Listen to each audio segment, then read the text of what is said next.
Hello po. Hello. Ma'am, ano po yung name sa ano po? Ng actually po wala po dito. I-admit all ko na lang po para sure na masama po kayo, and then hintay na lang po ako ng okay na po. Sige po. Sorry po, ma'am. Okay na po.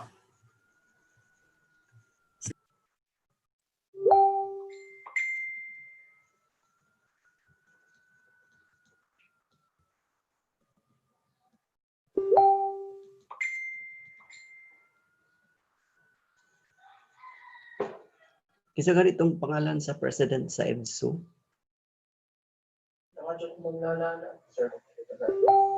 Dr. Dominador O. Aguirre Jr. po. EBSU President. Thank you po. You're welcome.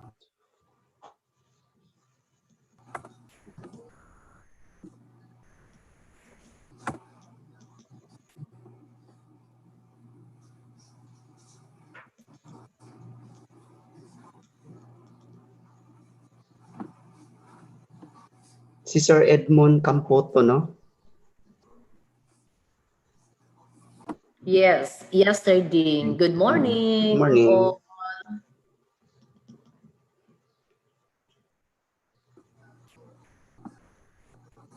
Good morning, Ma'am Ann. Hi, good morning, Dr. Delphine ka Dennis. man. Delphine ang imo name. Delphine C. Ay, yeah, I changed. My husband. Oh, Pala. yes, your husband. Oo, siya, nakigamit kagabi pala. Thank you. Dr. Change na lang the Dennis. name. Yes po, I'm changing now. Mabuti na observe mo kaagad, Sir Dennis. Parang di bagay sa face na lalaki yung name. Okay, renamed Okay po. already. Ay, hindi pa. Okay, Okay there. na. Okay na. Thank you po. Okay.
Hello, good morning. Sir Eric, are you here already? Yes, sir. Present, sir. Okay, thank you.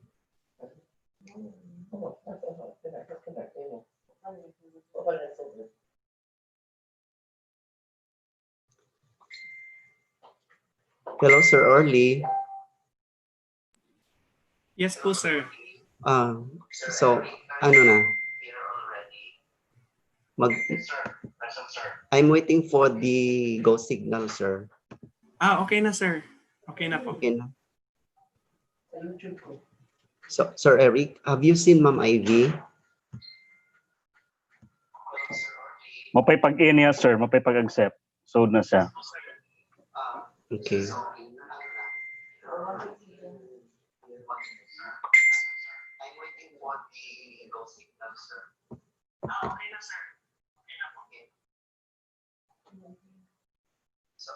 Good morning, Ma'am Ivy. Are you here, ma'am?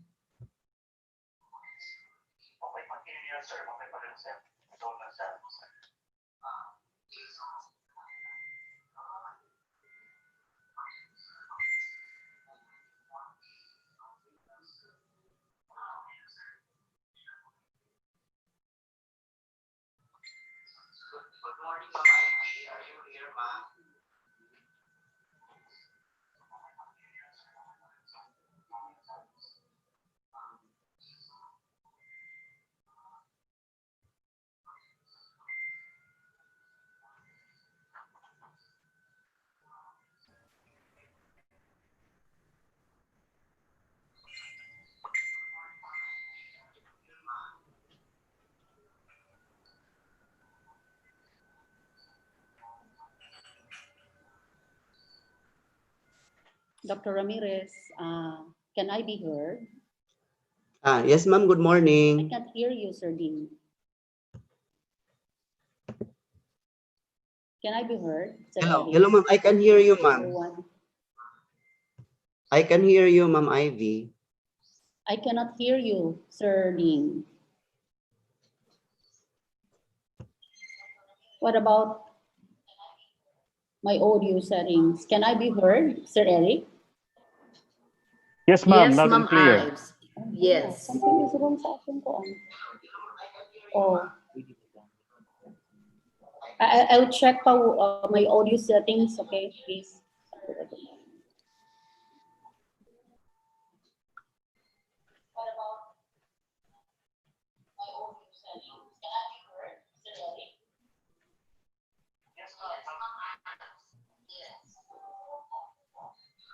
Sir Ding, kindly check the host if I am muted, because I saw a while ago that I am muted. Ma'am, I have already shared You my can hear me, screen. but I cannot hear you. Yeah, I have a problem of looking at the participants because I have already shared a screen.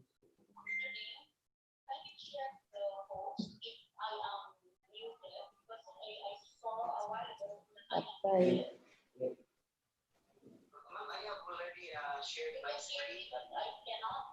Okay.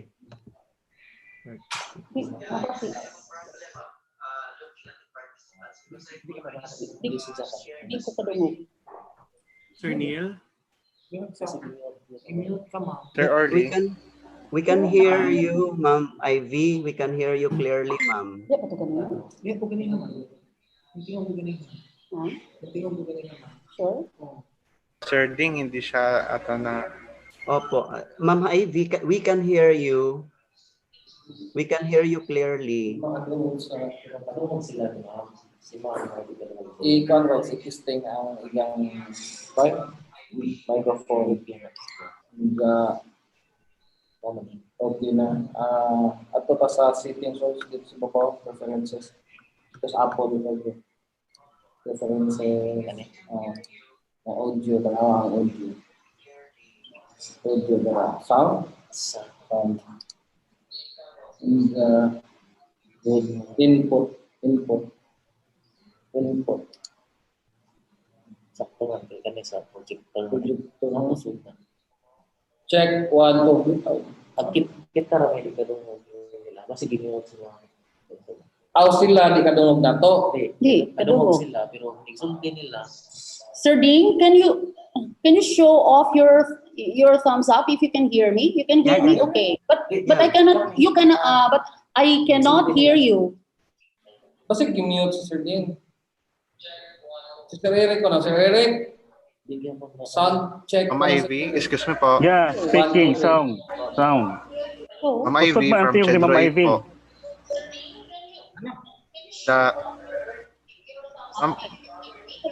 Ma'am Ivy, Hello. Hello. Yeah.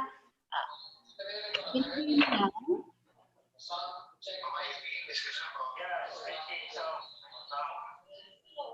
Sir Ding, please.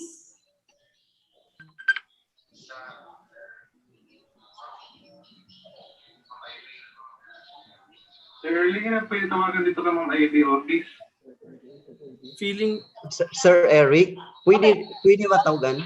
Ah, okay na. Okay na. Yeah. Thank you.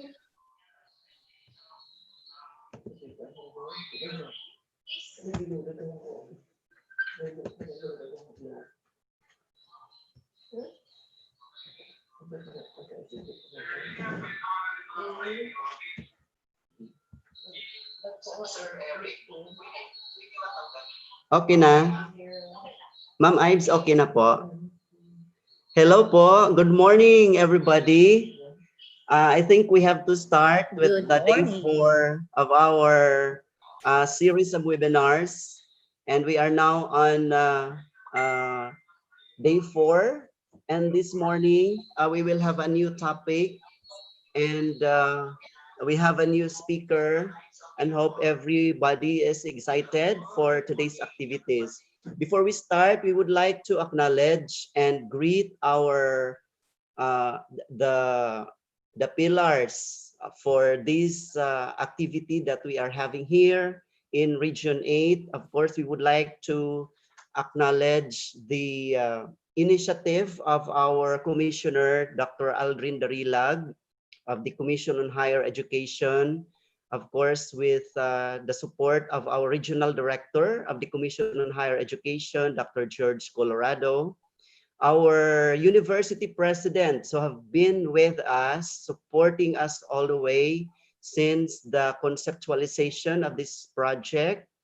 And up to this time, they are here backing us up so that we will be able and ready during the opening of classes on August.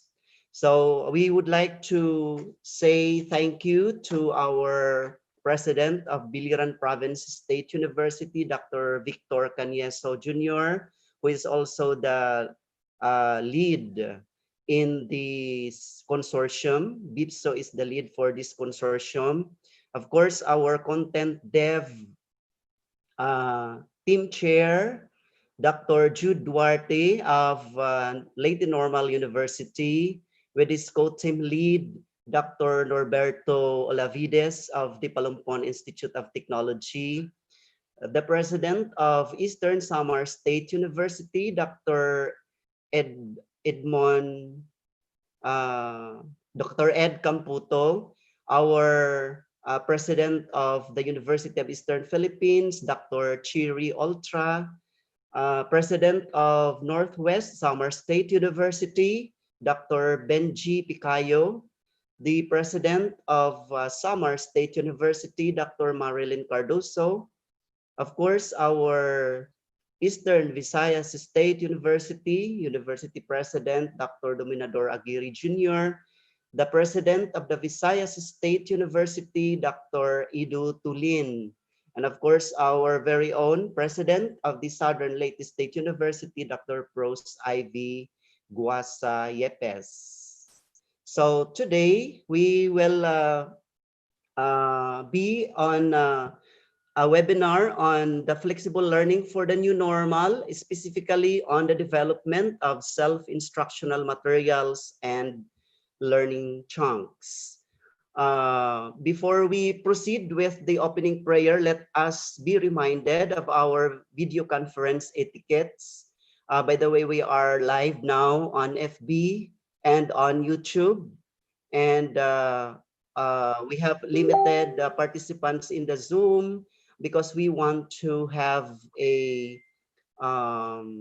control on the activities coming from the participants, because if we are a big crowd, mahirap po i-manage ang webinar natin. So this is open to all, and we are being relayed to other regions in the country by the CHED Region 8. So some of our participants will be coming from other regions. So we have to ensure that for those who are participating on the Zoom, we should not navigate on the screen share features because we will be distracting our presentation. And of course, we have been on time. And we have a long day today because our resource person will be with us during the whole day, both the morning and the afternoon sessions. And we are sorry to tell you that those who will enter late will no longer be accommodated. Okay, so you can just participate through our live FB and YouTube. For those who are on Zoom, let us always mute our audio and video so as to save the bandwidth. And we understand that our internet signal in the region is still not so good, so we have to save the bandwidth. If our videos are active, we have to practice decency. Hindi po tayo matutulog kasi nakikita po tayo sa screen ng iba po nating participants. We have to pay attention to the presentation if our videos are active. So please try to rename for those of us who have not or who could not yet be identified. Let me see in our participants if we are all identified. There are still some. Please rename. You please navigate to the upper right portion of your screen. You will see 3 dots there. Click it and click rename. Then edit by typing first the name of your SUC. So later we can readily identify you because we will have a right shop, and our participants will be grouped according to our university. So if you cannot be recognized, we will have it. We will find it hard later in organizing our right shop. Okay, to continue. We have to rename. Hindi na okay. Okay, that's it. The way to process of changing your name in the Zoom meeting. I hope those who have not changed their names will be able to do it. You can do it that way. Okay, thank you. And we expect those who are active on the video will wear proper attire because we can be seen anytime. Please avoid distractions so that we will have a smooth presentations, and speak only if you are recognized. You can always unmute your microphone later to be recognized. And let us stay during the entire duration of the session. We only have to log out at the end of this session. So for our ticket on Facebook and YouTube, those who are watching live, be kind and polite in asking questions and in expressing comments, suggestions, and or feedback on the comment threads. Trolling is highly discouraged while the session is going on. Avoid capitalizing all the letters in your comments because it seems that you are shouting if you will do so. Then double check your questions, comments, suggestions, and or feedback before posting so that it can be deciphered by our facilitators. If the connection of the live coverage is unstable, transfer to another available platform. Again, we have FB Live and we have YouTube Live, and we have already shared with you the links. Prior to actions on the Facebook and YouTube pages of EVHEIs-FLMSC, let us remember that this is a platform for educators. Okay, so I think we are now ready. I would like to call Dr. Frederick Aniga of the Southern Leyte State University to lead us in prayer. Let us put ourselves in the presence of God, in the name of the Father, and of the Son, and of the Holy Spirit. Amen. Almighty and ever-living God, the source of our life and the great healer of all our sickness, we praise and thank you, O Lord Jesus, for this new day that you have given to each and every one of us here present. Thank you, Lord, for the new life that gives us hope in whatever predicaments we are in today. Lord God, send us your Holy Spirit and enlighten our mind as we listen to our resource speaker today. Give us, Lord, an open heart and open mind that we will be able to understand the things that will be shared to us by our resource speaker. Give us the gift of humility to accept those that are new to us and to let go of those factors that will hinder us from learning new things. Bless our resource speaker. Give him the strength and the wisdom for him to deliver and share with us the knowledge and skill that we need so that we will be able to adopt the flexible learning modalities that are most practicable during this time of the pandemic. Bless all these our endeavors, O Lord, so that we will be able to serve our clients, our students, and give them quality instruction despite the threats of COVID-19. We offer our prayers to you. In Jesus' name, amen. Name, Father, Son, the Holy Spirit. Amen. Amen and praise the Lord. To give the opening remarks, let's welcome once again the President of the Southern Leyte State University, Dr. Pros EVHEIs. Ma'am. My cordial greetings to the initiator of the Eastern Visayas Higher Education Institutions Flexible Learning Management System Consortium, the ever dynamic CHED Commissioner, Dr. Aldrin Darilag, our Director of the CHED Regional Office 8, Dr. George Colorado, highly esteemed SUC presidents of the Eastern Visayas region, especially those who are attending today's webinar. My respect also to President Jude Duarte, the LNU president, and at the same time, the content development team lead, President Norberto Olavides, PIT president, the content development co-team lead, and the president of BIPSO, the interim chair of the consortium, distinguished resource person who will be properly introduced in a little while, our beloved faculty members from the 10 SUCs in the region, other SUC officials joining with us this morning, our webinar guests who are watching via YouTube and FB Live from various places. A pleasant and blissful morning to each one.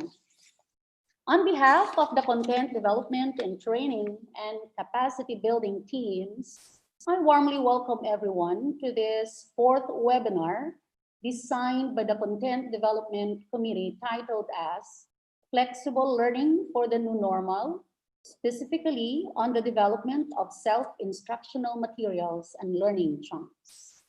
On a personal note, I am quite certain that at this point in time, after the several webinar series conducted since May 27, 2020, most of the faculty members of the 10 SUCs in the Eastern Visayas region are already gaining more confidence and are becoming more capable and responsive to flexible learning. I am so looking forward to seeing all the outputs from the series of webinars the consortium through the training and capacity building and content development committees has prepared for all of you dear faculty members of this region. In no time, all of you will be ready to publish all your learning chunks or your learning pockets to the learning management system platforms of your respective universities. Having said that, I wish to say that Region 8 has been very fortunate that through the efforts of Commissioner Aldrin Darilag, a consortium on flexible learning management system is born. This innovation will really and surely go a long way. That if we continue to collaborate with each other, help each other as a region, even beyond COVID-19 pandemic. This consortium would not only benefit our beloved SUCs, but the private HEIs and LUCs as well in the near future. And through this collaboration, all together, we will be able to successfully traverse to a better new normal.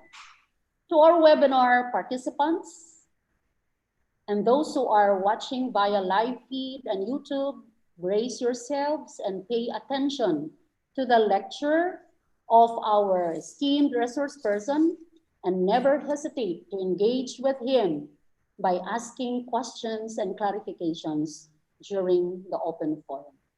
At this juncture, allow me to thank President Jude and the rest of the content development team members for giving Southern Leyte State University the opportunity to co-host this morning's webinar.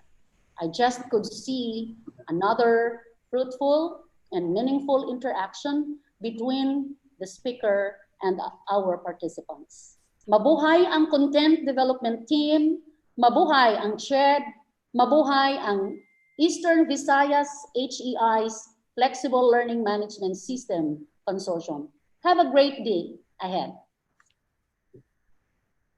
Thank you very much, Dr. Yepes, for that opening remarks. Mabuhay po tayong lahat. And at this juncture, our resource person will be introduced by the Vice President for Academics, Research, and Innovation of SLSU, Dr. Francis Ann R.C. A blessed Tuesday, everyone.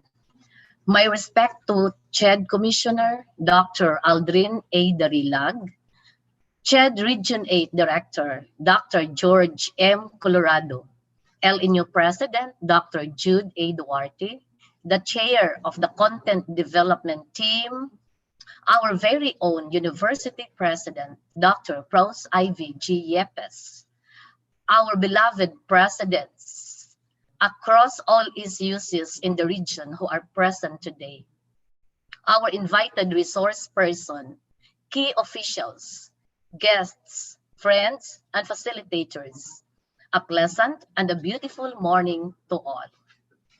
Dr. Macaldi is a full-time consultant for the Central Asia Regional Economic Cooperation Institute of the Asian Development Bank Central and West Asia Department. He is responsible for the supervision, coordination, and review of course designs and learning materials for the various training programs, as well as in monitoring the progress of the participants in several capacity building activities of that institute. Dr. Macaldi has been the program manager and training coordinator of the Asian Institute of Management Development Resource Center, which is a provider and facilitator of capacity building programs for the development community in the Asia-Pacific region and is a member of the World Bank's Global Development Learning Network. Currently, Dr. Macaldi is a senior specialist and head for flexible learning solutions and instructional design and development units in CMEU ENUTEC.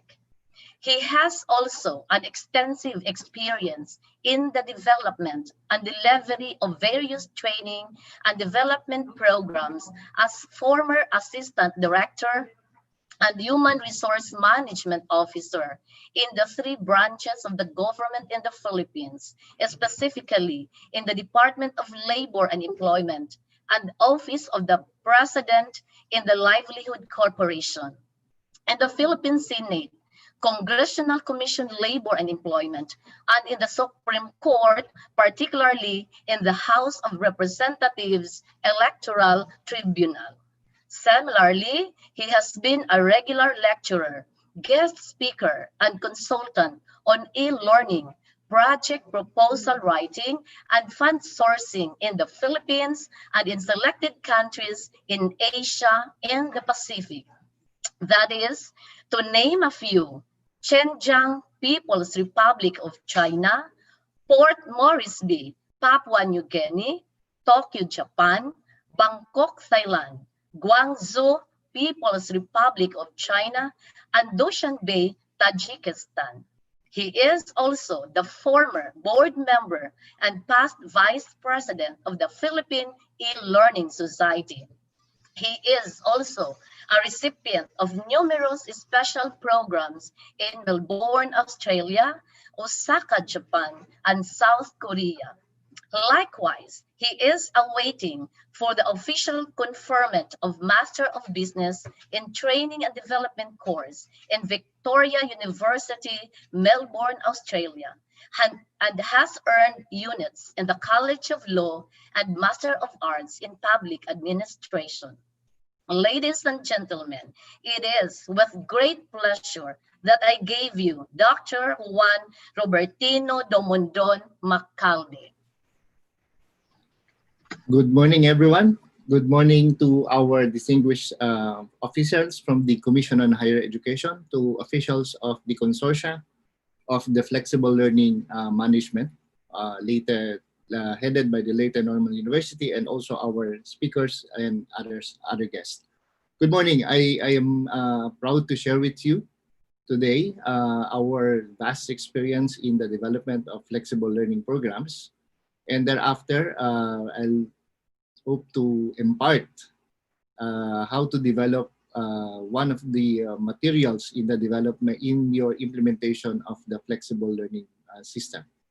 So to start it, I would like to share with you some information on what are we expected to do, what are we expecting to do today for the duration of this session.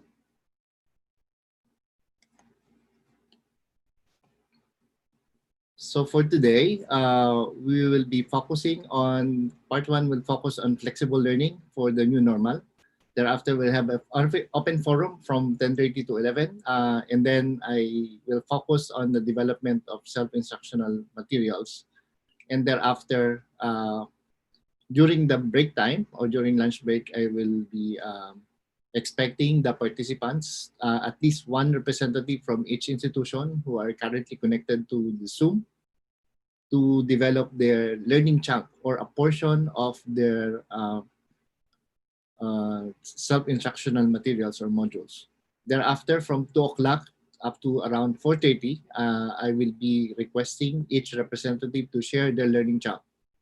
And partly, if it's already possible, a plan on how to implement that portion of the learning program or the module that they have already developed. For this session, okay, so not repeat this anymore. So to start with, let's talk about what is flexible learning pedagogy. The title as mentioned here is Flexible Learning Pedagogy, Getting Ready for the New Normal. To start with, let's start with a quote from the World Health Organization Director General. This was held during around March 11 in Geneva, Switzerland. Specifically, he mentioned, in the days and weeks ahead, we expect to see the number of cases, the number of deaths, and the number of affected countries climb even higher. While it is the first pandemic caused as a result of a coronavirus, it is also the first pandemic that can be controlled. So this is, we are actually in a new normal, so to speak. So we probably miss this situation when we see our learners doing their respective studies, doing their respective courseworks within the campus. We also miss the smiles of children roaming around the streets and in front of their respective schools. We also miss this, children looking at their fellow learners, looking at their teachers and others. And also our higher education students sharing their knowledge to each and everyone. And then after March 11, 2020, this happened. We have closed, the schools are closed. Everyone's actually required to stay at home. And this is our new normal. We are now familiar with the term social distancing. All of a sudden, we're familiar with the term lockdown. We are not allowed to go out, and if ever we do want to go out of our respective homes, we need to wear face masks. And then all of a sudden, we got to be involved or got to be familiarized with the term remote learning as far as DepEd is concerned. E-learning, which is a very familiar term to everyone. And then as far as the higher education institutions are concerned, we are more or less forced to be familiarized with the term flexible learning. All of a sudden, we see children, we see our learners, most of them, at least, expecting them to be using computers in their respective homes with their families, members of their families. We see children doing their courseworks on their own. And we see children looking at the windows, looking for their classmates, perhaps, looking at their friends, staying at home alone. And then some with their families. And then all of a sudden, we see libraries with books no one's using at this point. And this is our new normal. In an article in Straits Times, Noor Azahar opined that as of April 10, 2020, UNESCO observed that 91.3% of the world's student population, or roughly 1.6 billion children and youth, has been hit by the school closures in 188 countries. He also mentioned that to avoid replacement classes and rushing through syllabuses once the schools are allowed to open, teachers are expected to hold online classes. The World Bank, in its Global Practice Guidance Note on remote learning, mentioned that we must also prepare multimodal responses and capitalize on existing infrastructure and utilize a combination of different learning mediums to ensure that students are engaged and learning, specifically remote learning or learning through a variety of avenues or ways. He also mentioned that despite the fact that digital learning can offer a wide set of capabilities for remote learning, some countries and schools in particular lack access to high-speed broadband or digital devices needed to fully deploy online learning options. UNESCO in particular devised a COVID-19 response. One of the activities under this COVID-19 response are a series of webinars.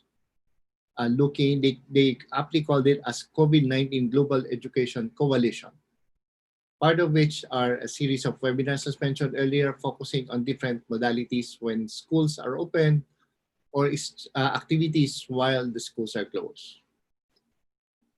So let me reiterate or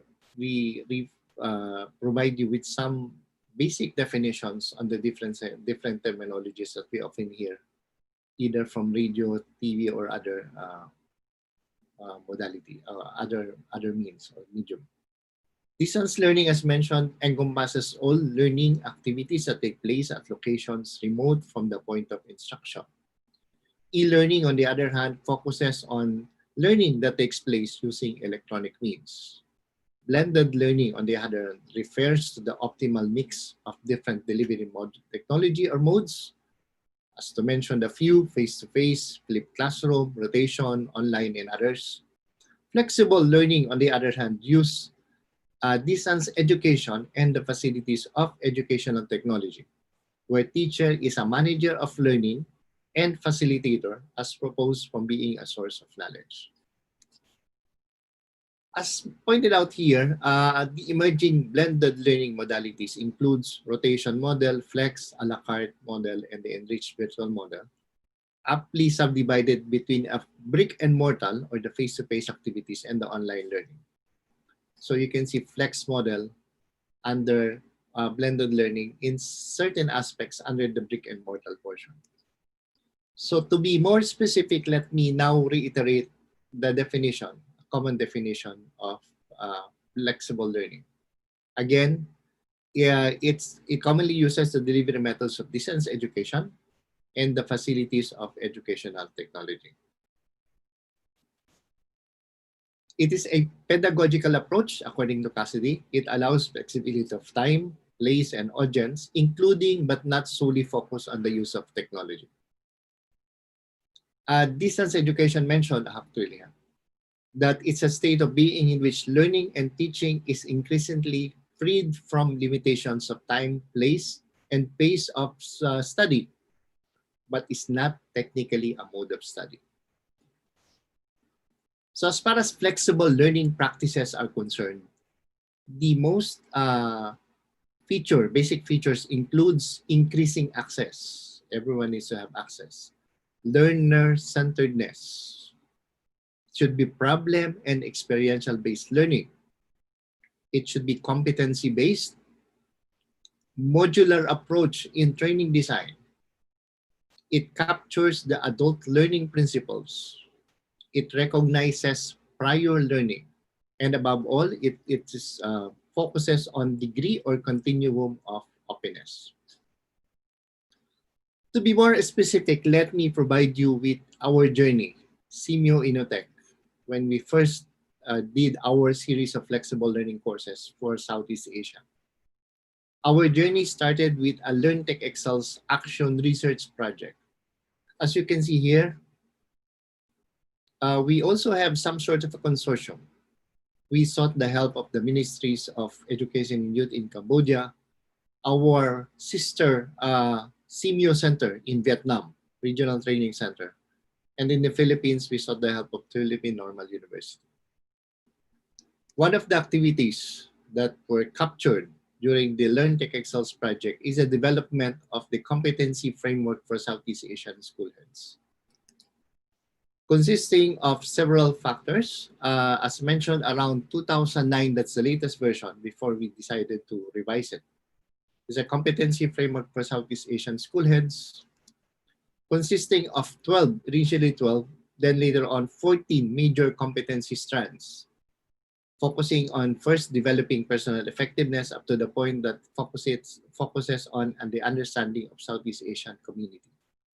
It also had around 106 enabling competencies.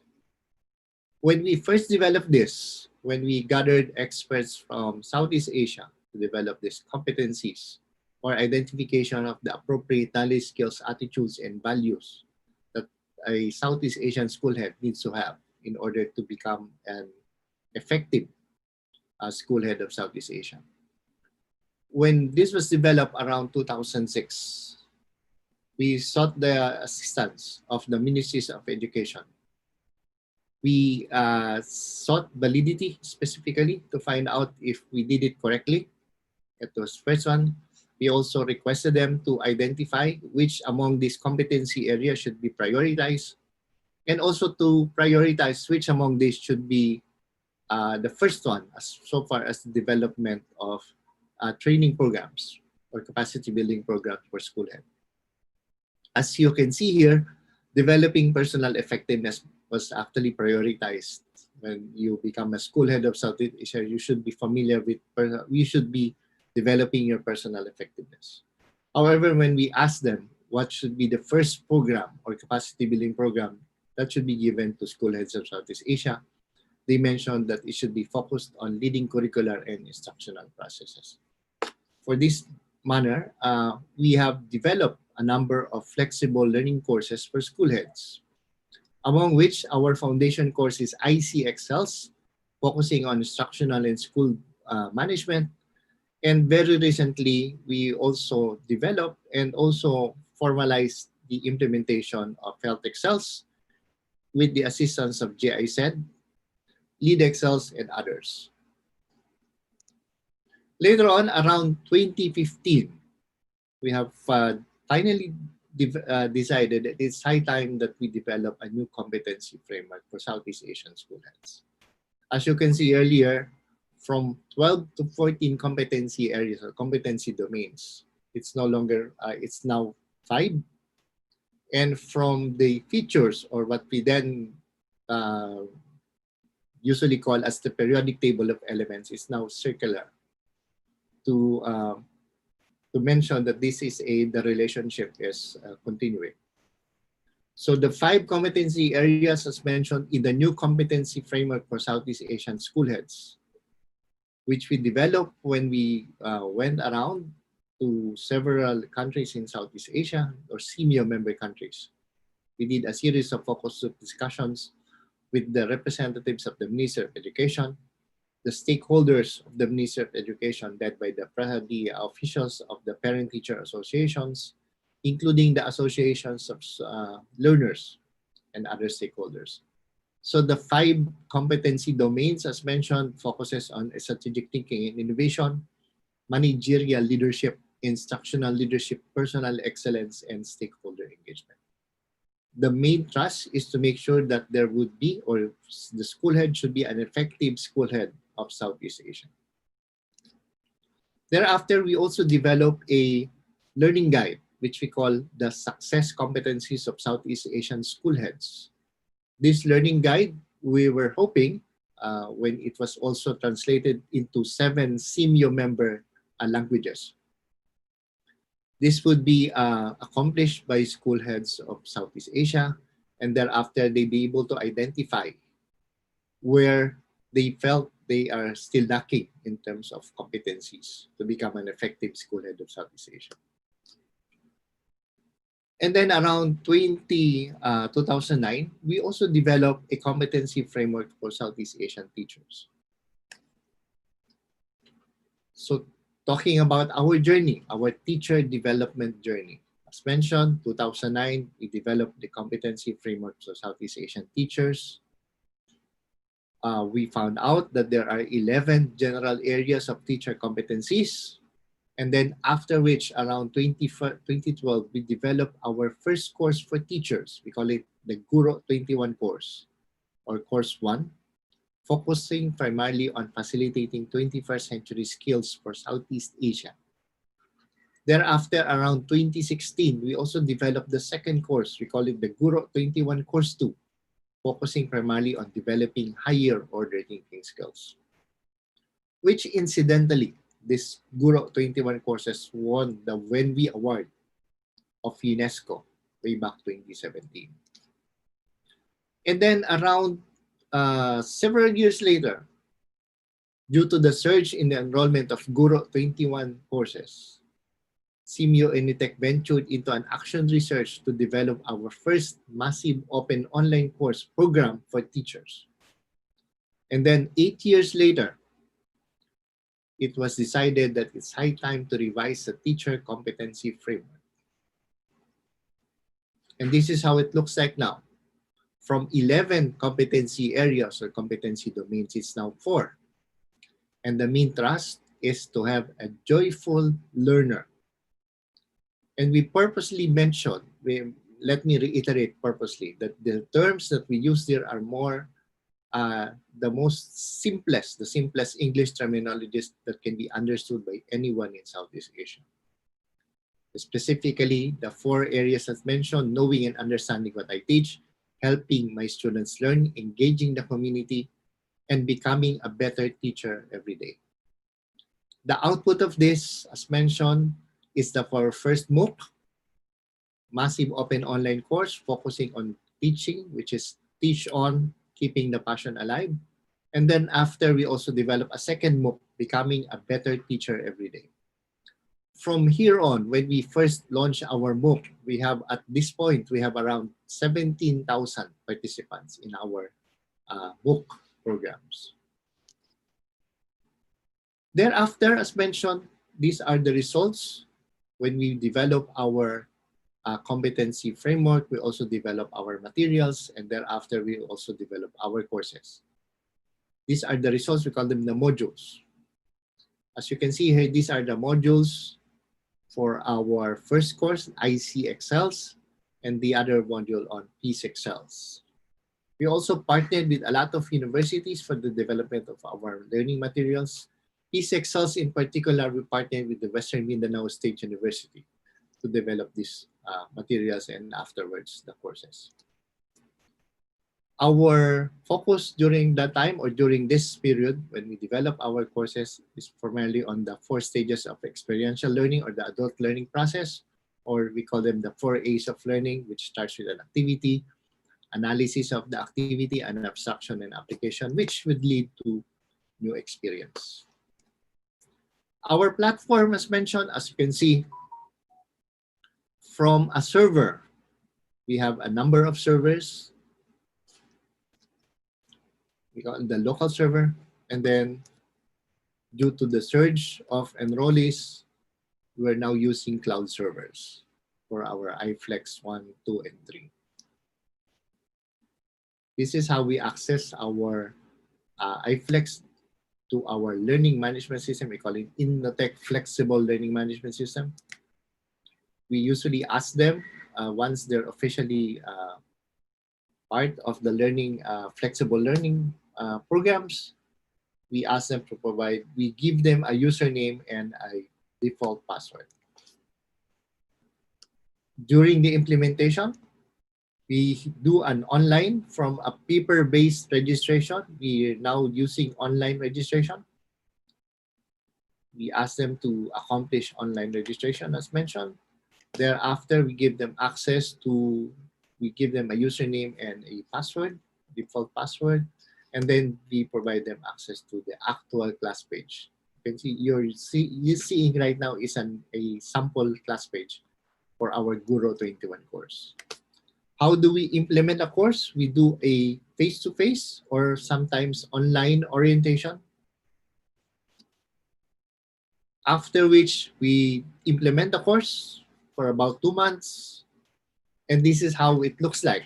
When it's already implemented, we ask participants to use the self-instructional modules or modules as you can see earlier. We have discussion sessions using synchronous and asynchronous process.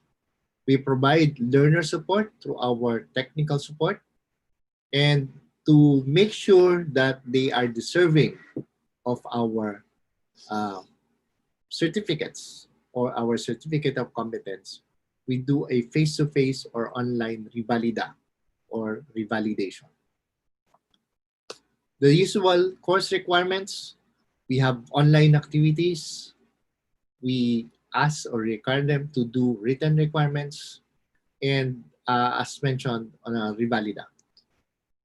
Online activities includes a 3-hour chat session, or we call them the synchronous activities.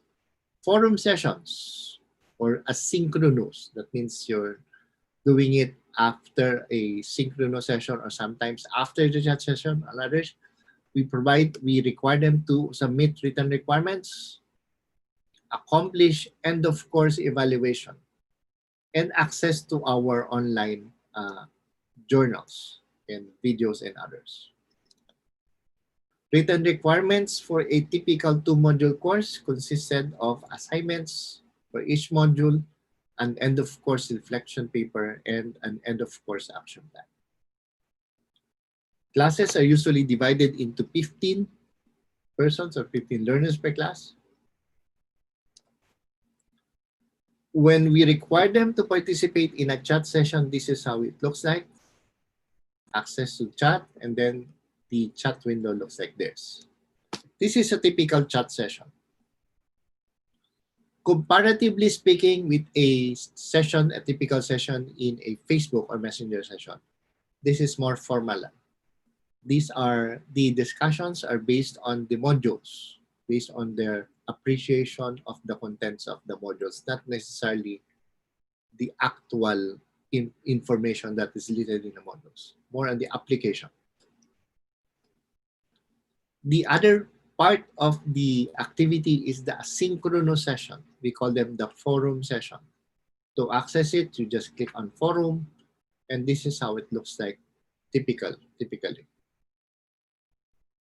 Either done before the start of the actual chat session or during the chat session, after the chat session.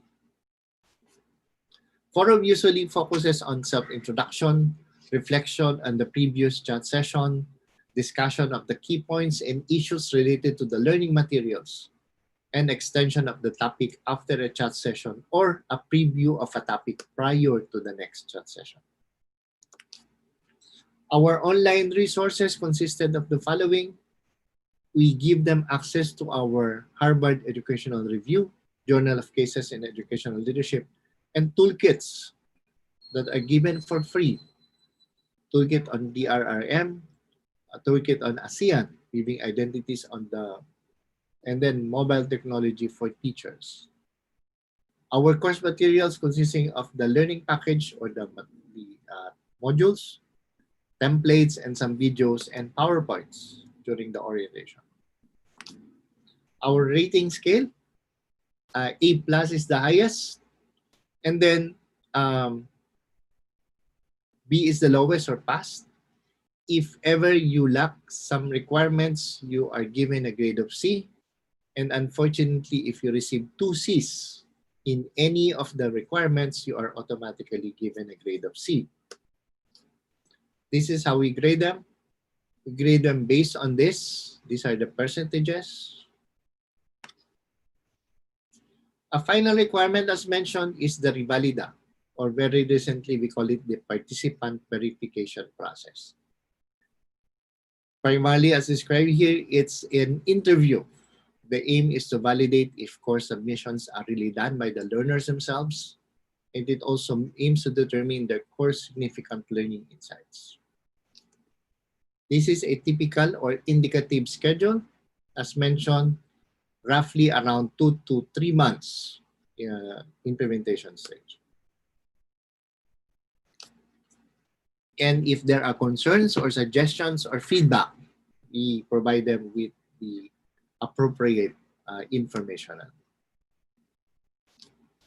And then finally, they'll receive a certificate of competence, which is equivalent to, at the moment, 15 CPD units for those who apply for it, as accredited by the Professional Regulations Commission.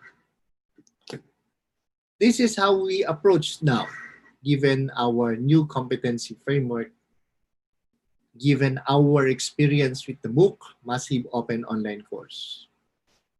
Our first course under the new competency framework, which was ranked number 1 when we validated with the ministries, the representatives of the ministries of education, is strategic thinking and innovation for school heads, consisting of 3 courses for the first time, 3 courses in one competency domain. We have just finished the course 1, which focuses on the essentials of STI. We finished course 2 early this year, and we are about to finish the 3rd course, the pilot of the 3rd course, which is leading and sustaining change. These are the new features of the courses. We provide them expert videos, interactive activities using various apps or available apps. The chat platform is no longer exclusive to iFlex. We purposely request them to engage chat through various messaging platforms. And we also offer graded online activities or quizzes. These are the experts that we have invited to be part of our STI course. And our MOOC looks like this. As mentioned, our first MOOC focusing on teach on keeping the passion alive. And then here's the challenge now, talking about the new normal. Although the Secretary of Education mentioned last night that it's not really a new normal. We've been doing this for quite some time, but we have not really focused on doing it because of the various challenges, specifically due to difficulties in accessing the internet. The challenge actually is how to transition to the new normal in education and learning. As mentioned by Dr. Roma Lisa in her article on the new normal in education. The focus actually is how to shift the learning space, how to shift the delivery or teaching method from one size fits all to individualized and differentiated learning.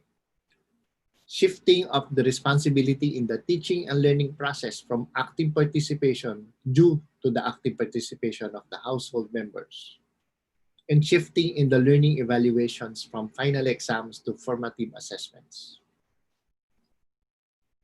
So, looking at these challenges, if you were to develop, implement your own flexible learning program, first you need to look at technology. We have purposely provided a comparative information on how do I first do it? How do I do it? What are the things that you need to look at insofar as developing your own flexible learning program? We categorize it based on the high-level technology, medium level, and the low level. You also look at the availability of the devices. You look at the internet speed or internet connectivity, the level of digital literacy, and we do it by way of this presentation. So insofar as this situation are concerned, we purposely looked at the situation where we assume that perhaps there's a low level of technology. So the best course of action would be do a series or develop self-instructional modules focusing on the 4A's approach or learning approach for purposes of assuming that there are offline activities. So as mentioned, as far as technology is concerned, given your difficulties and others, you probably need to look at a learning management system or an LMS.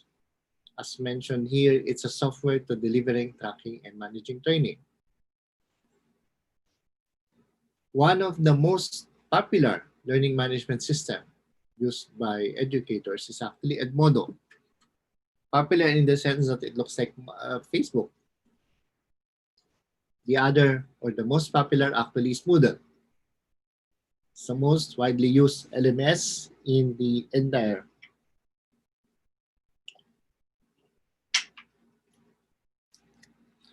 We did a comparison with the features of Edmodo and Moodle. And then we found out that I think given all our requirements, Moodle is still the best. Sorry. Later on, we also looked at, you might also look at the most popular approach, free in fact, the Google Classroom.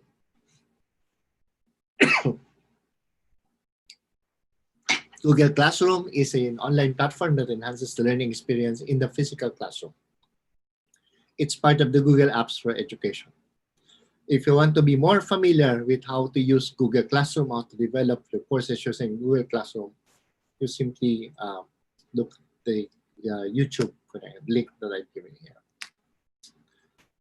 Part of your program would be to also look at video conferencing options. At the moment, we're using Zoom. Some are also using Ring, which is actually using the platform of Zoom. Some are using MS Teams, Skype, WebEx, even Hangouts. Very recently, a number are also using StreamYard. And I'm not sure if you've been familiar with it. Google Messenger is now using Messenger Rooms. As much as 50 people are actually accommodated using this free option.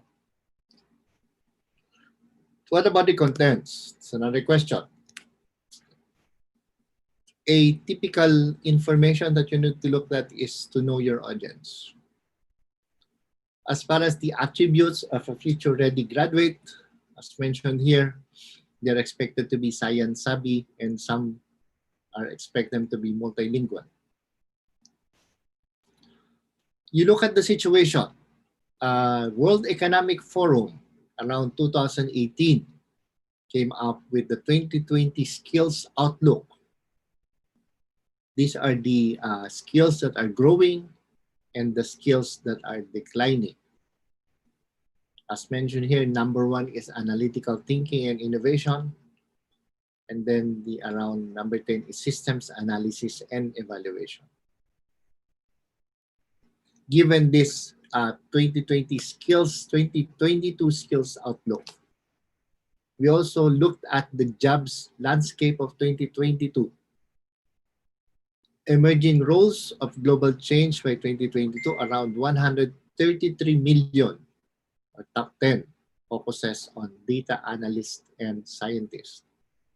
AI is number 2, and machine learning specialists. And then the top 10 declining jobs are actually data entry clerks. And everyone knows that, postal service clerks.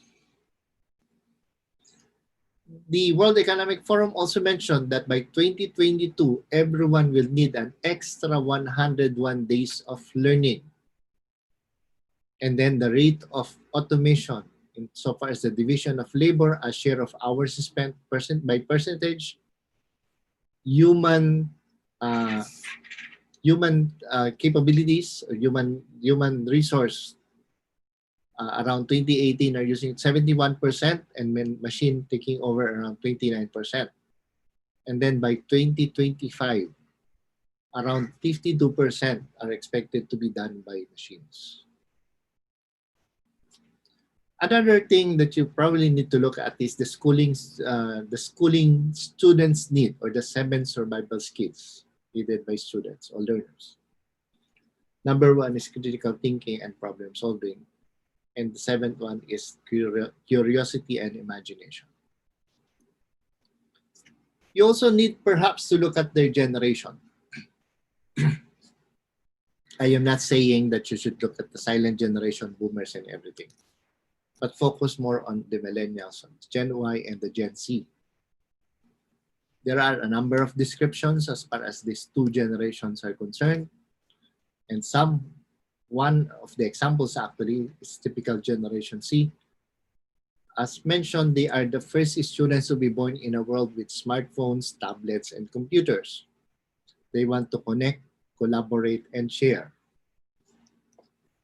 Incidentally, there was a forum held around a year ago, managing millennials from the Association of Accredited Advertising Agencies in their ARAL or study program. They describe the millennials and the Gen Z as finicky, impatient, and restless. They describe their weaknesses and strength as both passion and purpose. They are too caught up on finding a company or workplace that they feel is purposeful.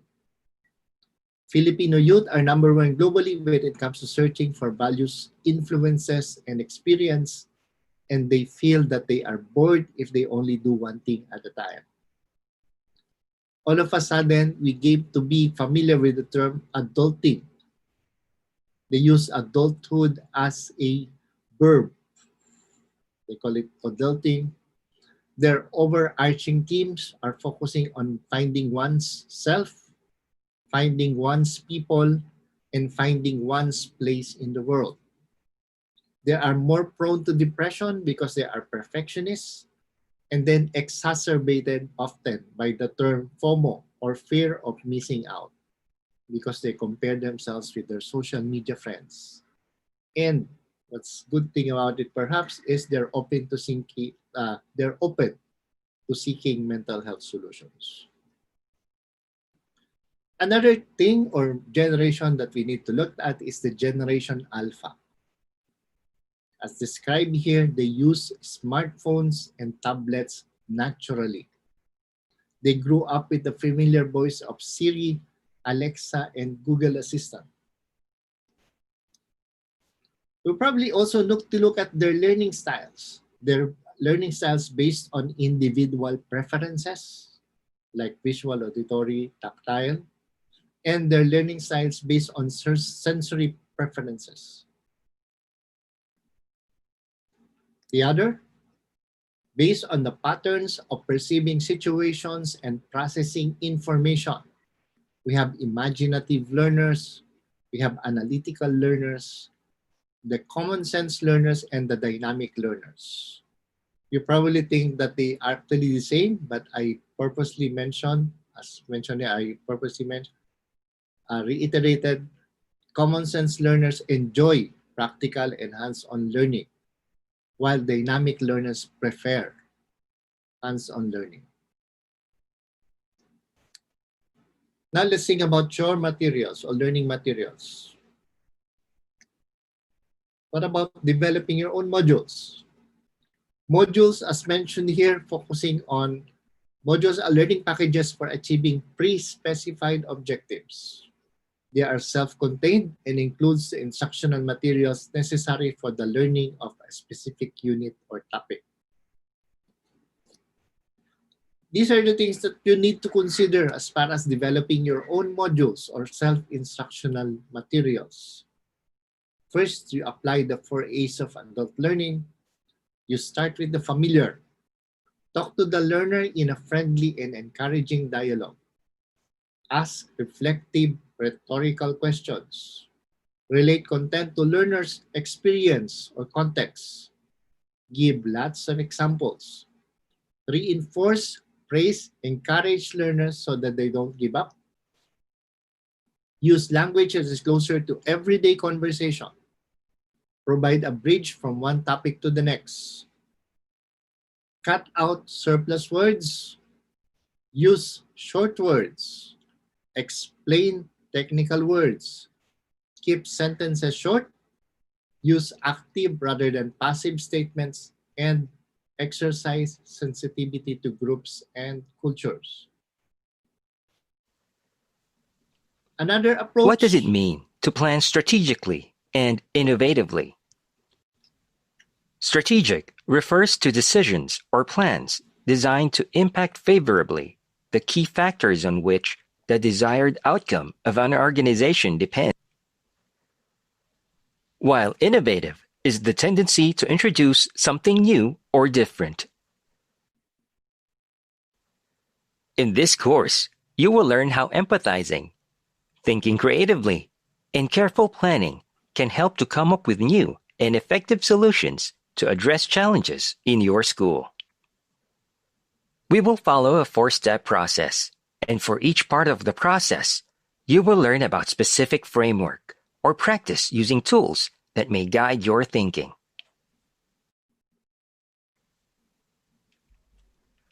We look forward to learning with you and seeing how you can make things better for each of your school stakeholders. By the way, this is your other option. If you do not want to develop your own modules, you might also want to develop your own videos. This is an original video developed by Simeo Innotech for its STI course. As far as developing your modules, your learning materials, and others, think of this. This would be your possible sources if you're looking at developing or curating would be the best term perhaps. There are such a thing as open educational resources or OER. These are teaching, learning, and research materials in any medium, digital or otherwise, that reside in the public domain or have been released under an open license that permits no-cost access that can be used, adapted, and redistributed by others with or no limited restrictions. You also need to watch out for the following.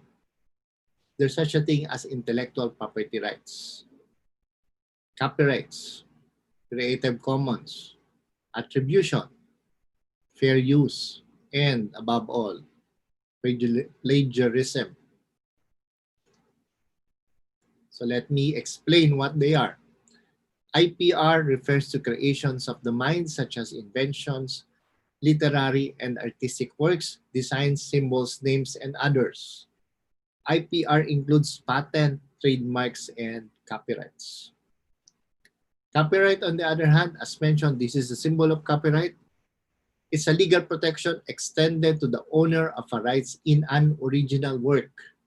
It includes literary works, dramatic, musical compositions, whether it with words or without words, artistic works, and other forms of expressions.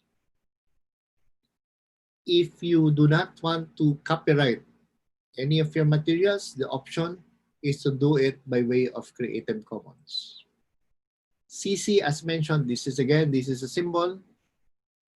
It's an alternative licensing approach developed by Larry Lessig of Stanford University way back 2001. It provides legal mechanisms to ensure that authors of materials can retain acknowledgement for their work while allowing it to be shared. And also you can it seeks to restrict commercial activity if they wish as well.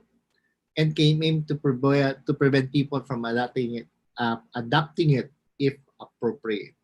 These are the symbols. There are a number of definitions as far as the symbols are concerned. CC by, base attribution, and others.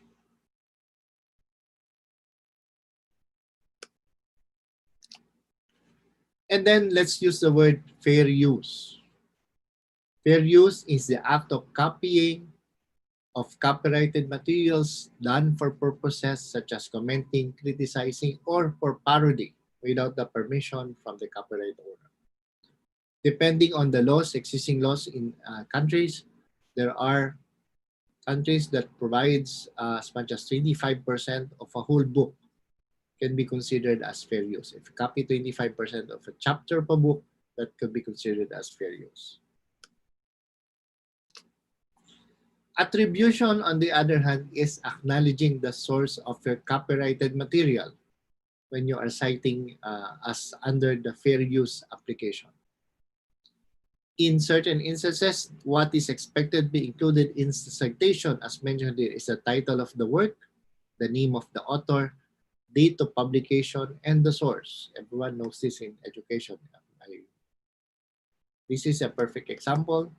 I got a portion of the information from the Basic Guide for Open Educational Resources prepared by Commonwealth of Learning and UNESCO around 2015. Plagiarism is the most popular word, perhaps, as mentioned by the Supreme Court. It's deliberate and knowing presentation of another person's original ideas or creative expression as one's own. If committed under certain circumstances, can amount to criminal violation of the IP Code and the E-Commerce Act and Cybercrime Prevention Act. So now let's look at your implementation plan. How do I do it? Given the materials, given the restrictions, available restrictions. You can do it by way, perhaps, we're doing like this. Do a pretest. As mentioned, part of the flexible learning program is the recognition of prior learning. You can do a video introduction about the course or the subject. You provide learners or your participant with a learner's guide.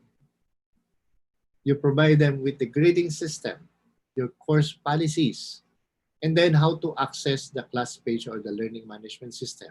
You intend to do that. And finally, do a post-test.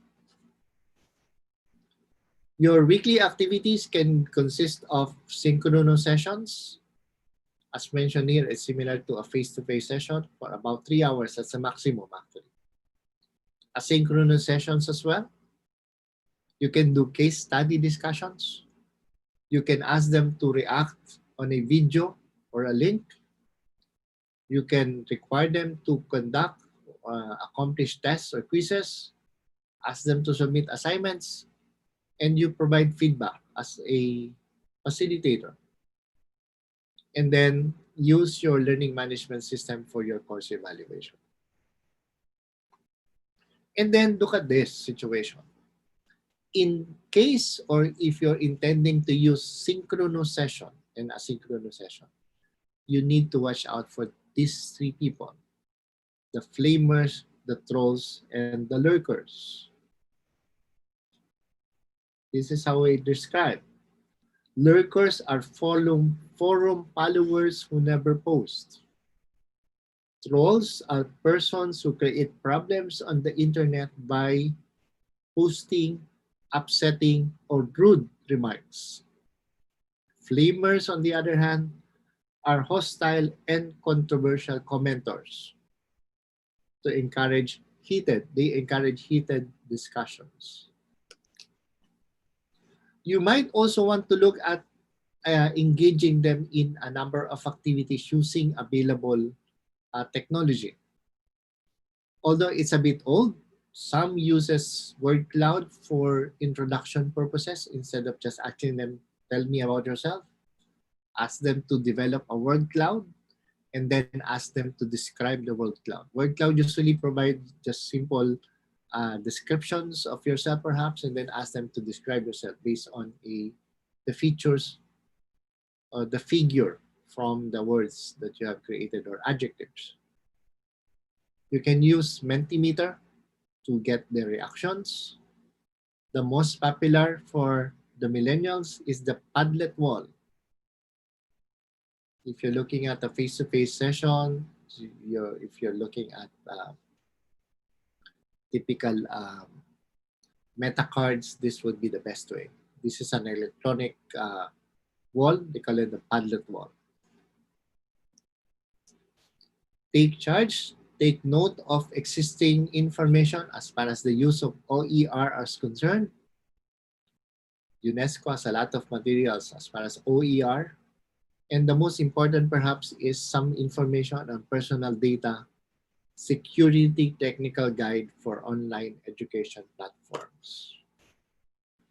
In Simio Innotech, we also have an ebook for teachers about cyber wellness and digital citizenship. Topics include cyberbullying, internet addiction, cyber-gloomy plagiarism, and other things.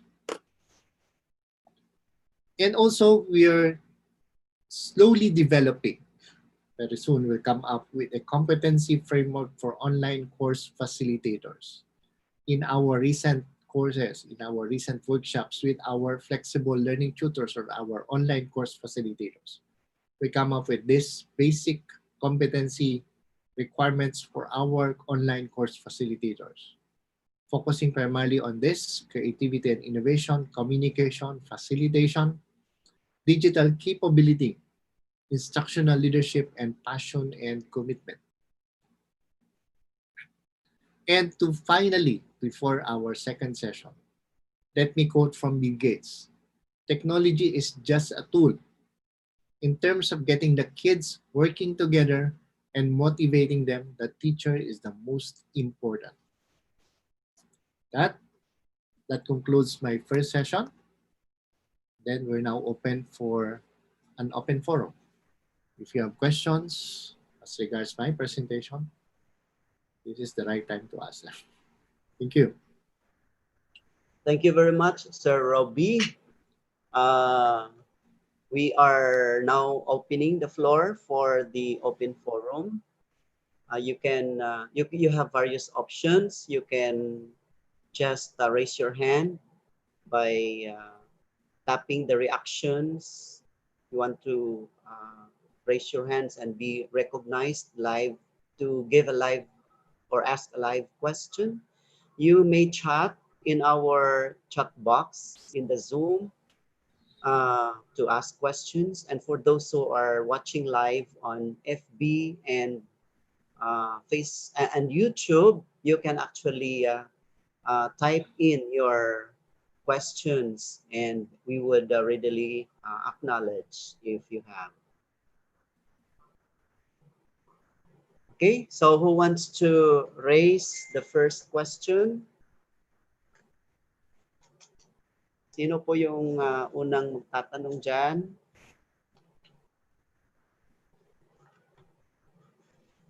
Hello, nandyan pa po ba kayo? Baka yung resource person natin, si Sir Robbie, ang magtanong sa atin. Sige po, huwag pa mahiya. Sige po, wag daw po tayong mahiya.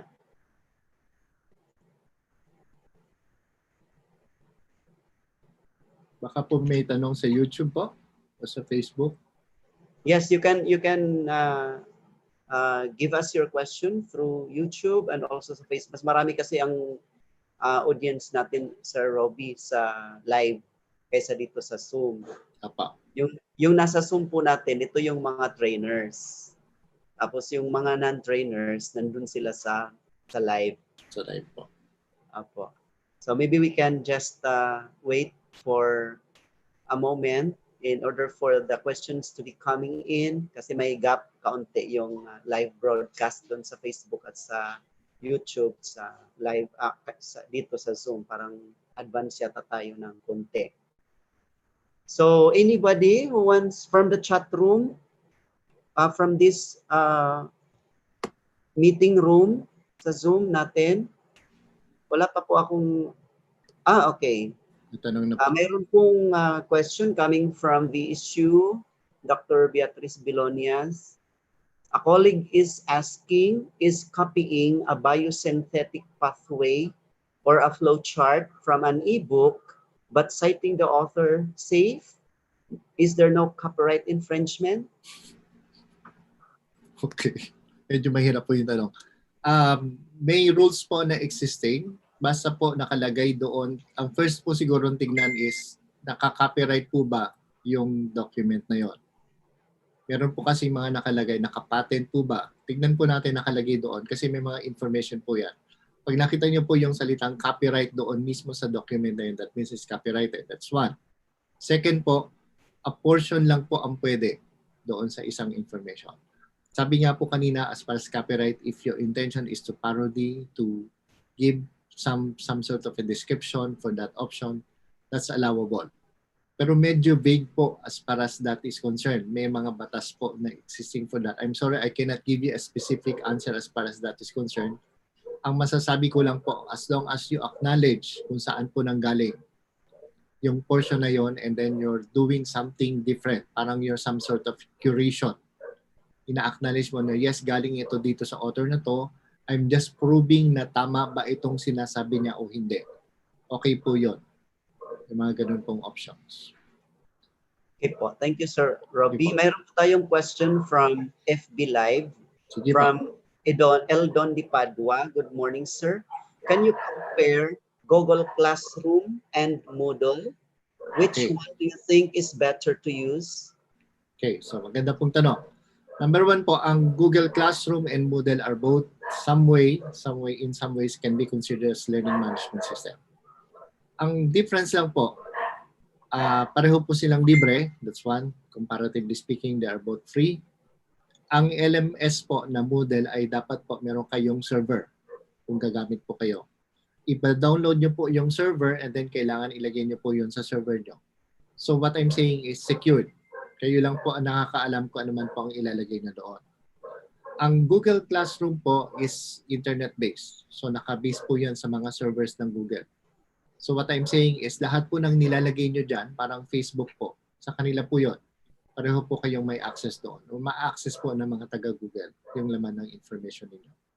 Practically speaking. Kasi po sa server po nila nilalagay nyo sa server nila lahat ng information na nilalagay nyo sa inyong classroom. So hindi po nyo kailangan ng server as far as Google Classroom is concerned. Ang Moodle po kailangan po ninyo ng server. Pero pareho po yan. Lahat ng gusto nyo ilagay na materials, pwede po nyo ilagay pareho. Security-wise, mas okay po na meron kayong server on your own at nakapasok dun ang Google kasi makokontrol po ninyo. At the same time, yung nakita po ninyo kanina na mga examples po ng class pages, ginawa po namin yon, inayos namin ang Google. Ang tinawag po namin yon, nagagawan po namin ang tinatawag nating customization. Nako-customize po natin ang itsura ng class page natin pag gumamit po tayo ng Moodle. Pero yung Google Classroom po, kung ano yung makita nyo doon, yun na po yun. Hindi nyo po siya pwedeng lagyan ng parang landing page, so to speak. Hindi nyo pwedeng sabihin, or the class of Dr. Macalde, ganun. Hindi po nyo pwedeng nyo lang po lagyan ng title. Pero other than that, ganun lang po yun. Okay. Thank you, Sir Robbie. Related to that, we were made to understand, sir, na yung sa Google Classroom, hindi po tayo mamamonitor ng ating immediate supervisor. Pero doon sa Moodle, pwede po magkaroon ng monitoring? Wala pong sinasabing kahit sino naman po, pwede tayong i-monitor eh. Basta meron po silang super administrator access. Nilalagay po yan doon sa atin. Siguro pwede nating sabihin hindi ka mamomonitor kasi hindi niya alam yung nilalagay mo doon sa Google Classroom. Pero eventually pwede po niyang ang nakakaalam po nito is mga IT experts. Kaya din po makita yung nasa loob ng Google Classroom niyo. Dito po pwede niyo rin pong itago sa Moodle pero again, meron po kasi tinatawag na super administrator sa loob ng Moodle. Lahat po ng nakalagay sa Moodle ay makikita niya. In Okay other po. words, kahit anong platform, kaya po tayong makita ng ating supervisor kung gusto ng supervisor natin. From YouTube po, Sir Robbie, meron tayong mga tanong from Floralie Inayan. I would like to ask about the kinds of assessments which will emerge in the online teaching and learning. Will they eventually change as well? Wala naman po. Ang sabi nga lang din po is parang formative assessment daw ang nilalagay po sa online learning. Pero wala pong difference technically speaking. Kung man po yung ilalagay natin, ginagawa natin sa online as a face-to-face, ganun din po naman din sa online.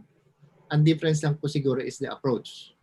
Saka mas madali siguro, sabi nga natin, yung paper and pencil, syempre medyo mahirap kasi nagsusulat sila, whereas mas madali mag-type.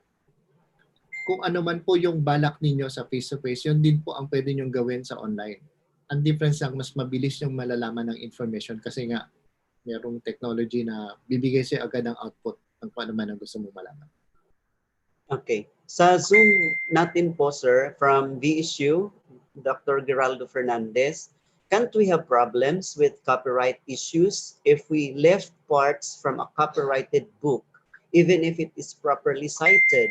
Because some publishers state in their books that no part of the book will be copied without the written permission of the publisher. Okay. Number one po, written permission. Basic po yan. Yes, papaalam po natin. May mga publishers din po kasi talaga na parang sasabihin nila, hindi pwede. Pero again, ang fair use na rule po naman kasi is nililigtas po tayo sa sinasabi natin infringement ng copyright. So for purposes na, ang sagot naman po natin is we're doing this for educational purposes. We're not doing this for commercial purposes. Kung ginagamit po natin yung isang bagay na gusto natin kasing ibenta or otherwise, siyempre iba po ang dating nun. Lahat naman tayo definitely pag sinabi mong use this book by this publisher, siyempre you quote a certain portion of that book. Either pinapaalam natin for gusto natin gamitin sa ibang bagay, pero in some ways, sabi nga nila, pinaka-safe na po is magpaalam po tayo. Sabihin natin na itong portion na to ay gagamitin natin. Basta nakita po nila yung salitang educational purposes, wala pong issue doon. Yun naman po parati ang reason for fair use. Thank you. Okay, thank you po. Sir, from YouTube live question from Jeffrey Lloyd Gagani. How do we identify or cite sources from Creative Commons? Okay. Tingnan po natin kung ano yung nakasulat doon sa Creative Commons. Kung siya ba ay, most of the Creative Commons ay yung mga nagre-register po sa Creative Commons, most of them ay attributable ang terminology na nilalagay. Attributable means kailangan sabihin mo na, pwede mong sabihin ito na galing dito sa akin. Pero meron pong, ang difference lang po sa Creative Commons is they do not necessarily allow yung mga commercial purposes. For most of the time, they allow copyrighted na material nila na gamitin for educational purposes. Basta yun, again, parang dun nga din po sa gamit ng fair use. Pag ginamit niyo po yung salitang for educational purposes, ay pinapayag naman. Sa Creative Commons naman kasi hindi mo na kailangan magpaalam as long as titignan mo po yung nakasulat doon sa kanyang Creative Commons registration. May description po doon. Most of them attributable. If not, lahat po nakalagay attributable. Pag nakalagay po doon na non-derivative, kasi parang hindi siya pumapayag na baguhin mo, yun po hindi natin pwedeng galawin yun. Okay. Thank you, sir. Another question sa YouTube Live from Carly Tucabas of Dipso. Which is better decision of a university, to buy a learning management system or to develop an LMS? At bakit? Depende po kung kayo yung nagmamadali. Pinaka-popular po na LMS kaya hindi na kailangan bilhin ang pangalan po Moodle as mentioned earlier. Ang suggestion ko po i-download lang. Marami po ng mga IT na po na very familiar po sa paggalaw ng Moodle. Kung hindi man po masyadong familiar, meron po mga forum po ang Moodle na nagsasabi ng mga gagawin as far as developing the Moodle site is concerned. Yun po ang best way. Wag na po tayo sinasabi natin, no need to reinvent the wheel. Nandiyan naman po ang Moodle. You customize. Nandiyan na kasi proven technology na po siya, lahat gumagamit. So kung magka-problema ka man, may forum po, na global forum na mabibigyan pa ng information how to do it, how to respond to that problem. Sir, dito sa Facebook Live from J.I. Salvatierra Salamia, Sir Ruby, can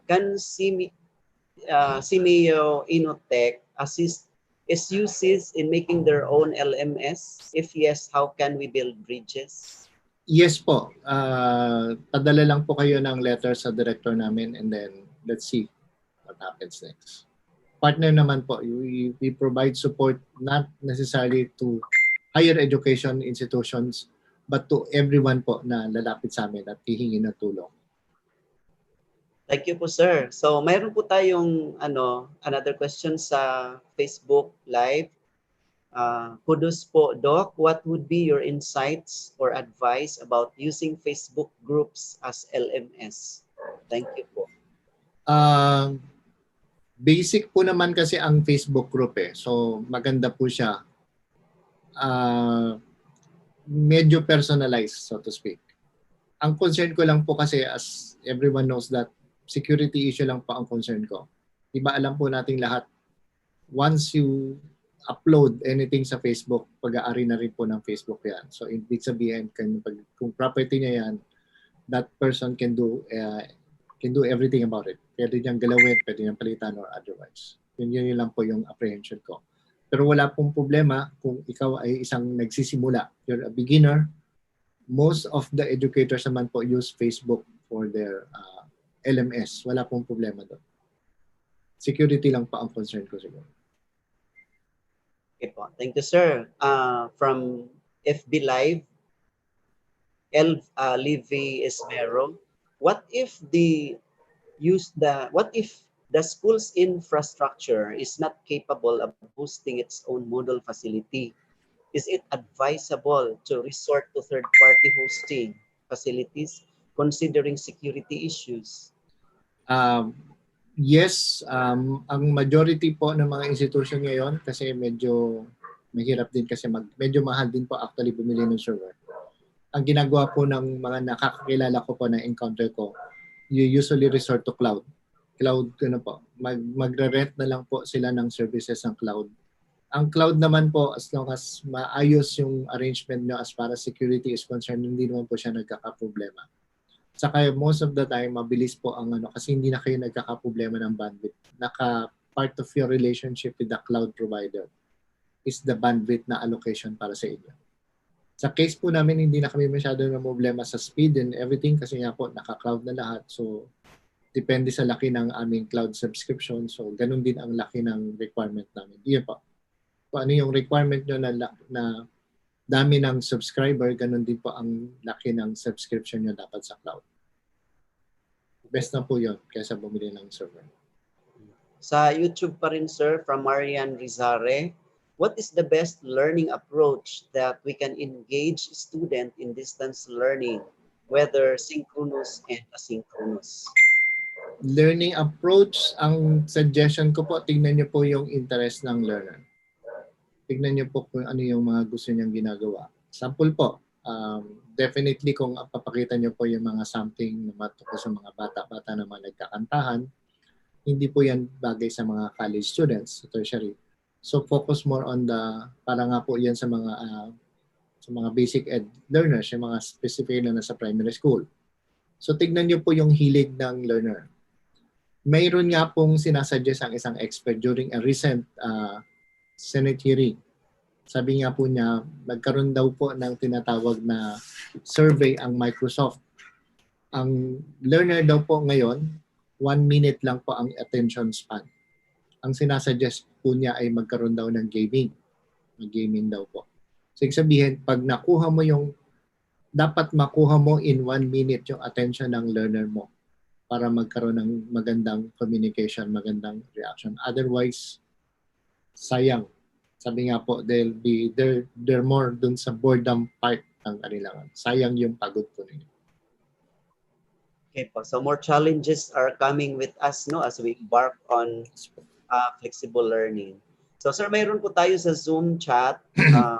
This is from EVSU, Ma'am Pearl Carnice, this is more of reaction. Most speakers here said 25 to 35 students is okay for an online class. I find that sort of a handful. You stated 15 students. I think that's more manageable. And then sabi din sa the issue, Dr. Bilonias, do you think for subject preparations handled by a faculty is still manageable? Okay. So, experience-wise, with our 17 years experience in managing online programs, best po talaga is 15 per learner. Pag dumami na po kasi, number one, pag dumami po yung learner ninyo, yung 3-hour chat session is not enough. Okay. Siyempre lahat po yan gusto magsalita, gusto mag-contribute. For subject preparations, ang suggestion ko po, ang ano naman kasi is repeatable, so to speak, tama ba yung term, repeatable. Kaya namang ibigay sa iba. Di ba po, pag nag-face-to-face tayo, meron tayong tinatawag na sharing ng resources. Yung materials ko pwedeng gamitin ng ibang faculty. Ganon din naman po dyan. Pwede nyo rin pong i-share yung resources nyo. Ang suggestion ko po, mahirap lang yan sa start. For preparations, mahirap if you're starting. Pero once na nandiyan ka na, update ka na lang po ng update ng materials mo. Madali na pong ulit-ulitin. Updating lang naman po ang nangyayari din. Okay. From Facebook Live, Paula Price, good morning. What can you say about Trello app for students? Trello app. Trello. Parang hindi po ako masyadong familiar, sorry. Okay. Is it an app?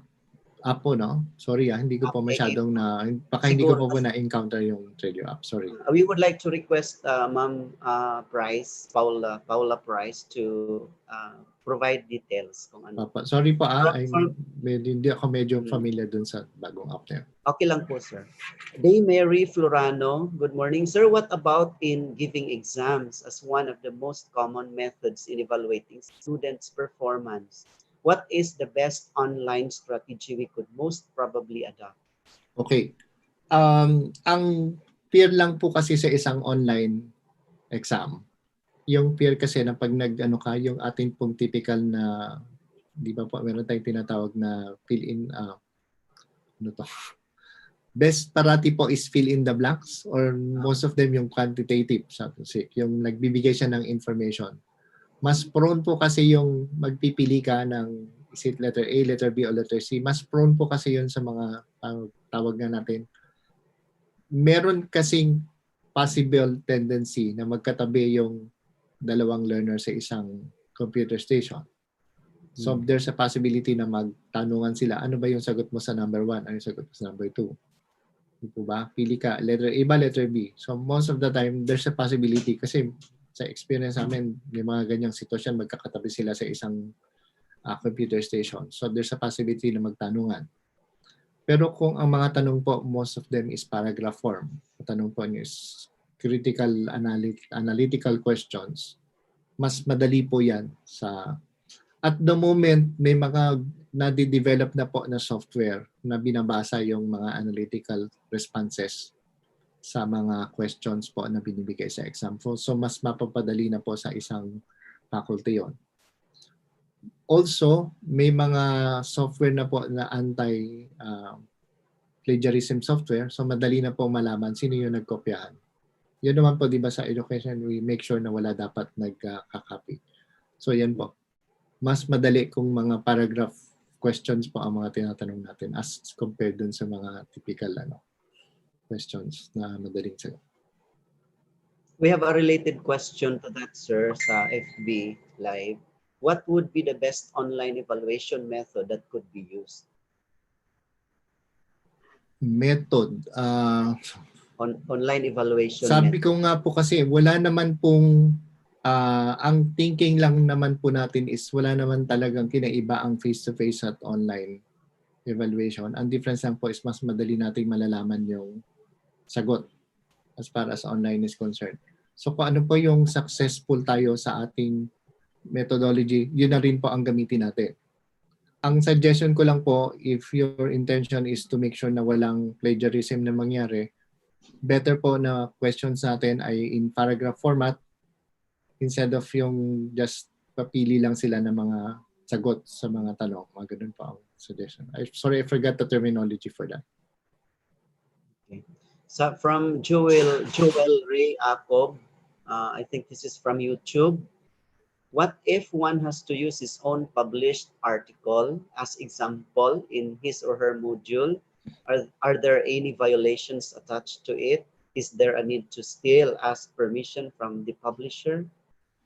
Wala po. Pero ang tignan nyo din po ang agreement nyo sa publisher if you are allowed. Kasi may mga publishers po na pag sinabi nilang pinublish ko, akin na to. May ganyan pong arrangement. So better po na mag-arrange kayo, make sure na kung ano man yung gagamitin mo na material na pinublish ng isang ano po, na meron kayong arrangement na pwede mong gamitin siya outside of your activity, for your other activities. Take note lang po doon sa inyong agreement ng publisher. Pero most of the time, syempre sa'yo po yung work na yan. So sa'yo dapat, you can use it anytime. Not unless yung contract mo sa publisher ay sinasabing you cannot, akin na ito. May mga ganyan po kasing arrangement sa amin na ito once you use it. Okay. Sir, another question from Dr. Belonias. Sa Rivalida, and method ay parang nag-take ng oral comprehensive exam and student? Yes pa, that's correct. Baka matakot yung mga learners. Hindi naman siguro kasing rigid po ng nag-oral exam. Ang thinking lang po siguro is kung hindi ka nag-participate, hindi mo alam yung mga binasa mo, hindi mo masasagot ng tama. Yun na lang po siguro ang thinking. Parang validation, kung siya ba talaga yung kung kayo ba talaga. Nag-usap tayo nung chat natin, nag-usap tayo ng ganito, ano yung sinabi mo sa akin. Siguro yun lang po ang ano. Kasi minsan natatakot sila pag sinabing ribali, akala nila thesis defense. Hindi naman po tayo dadating sa ganong sitwasyon. Hindi kami magtatanong ng ganon po. Another question from Dr. Fernandez of VSU. In VSU, we are made to make online ready coursewares for the next school year in preparation for the new normal. Is it best to have these coursewares copyrighted by the university since they are products of teachers' hard work, or is it best to have it non-copyrighted for public use? Best po na i-copyright nyo. Siyempre, that's one. It's a product, it's a knowledge product of the university. Maganda po na i-copyright for safety purposes. The other option, if you want to contribute po sa tinatawag natin open educational resources, you can do it by way of Creative Commons. Yung alternative sa copyright. In which the consortium can embark on later. Yes, kasi nagsisimula pa lang. Kasi mayroon po din kasing study several years ago na sinasabing if you want to make your university globally competitive, tinitignan din po kasi yung mga published work ninyo na kino-quote po ng ibang researcher. So maganda po yun, nagko-contribute din tayo sa open educational resource. Okay. From Mario Nieras of BIPSU, considering the so many platforms for e-learning, it seems difficult to learn all this with the very limited time.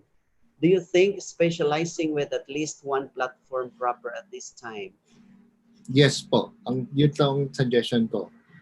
Decide na po at this early. Anong gagamitin ninyong courseware? Anong platform? Moodle ba? Edmodo ba? Google Classroom? Pagtuunan po ng pansin ang lahat para mapag-aralan po. Kami po natagalan din in a way, hindi naman kami naging expert instantly ng Moodle.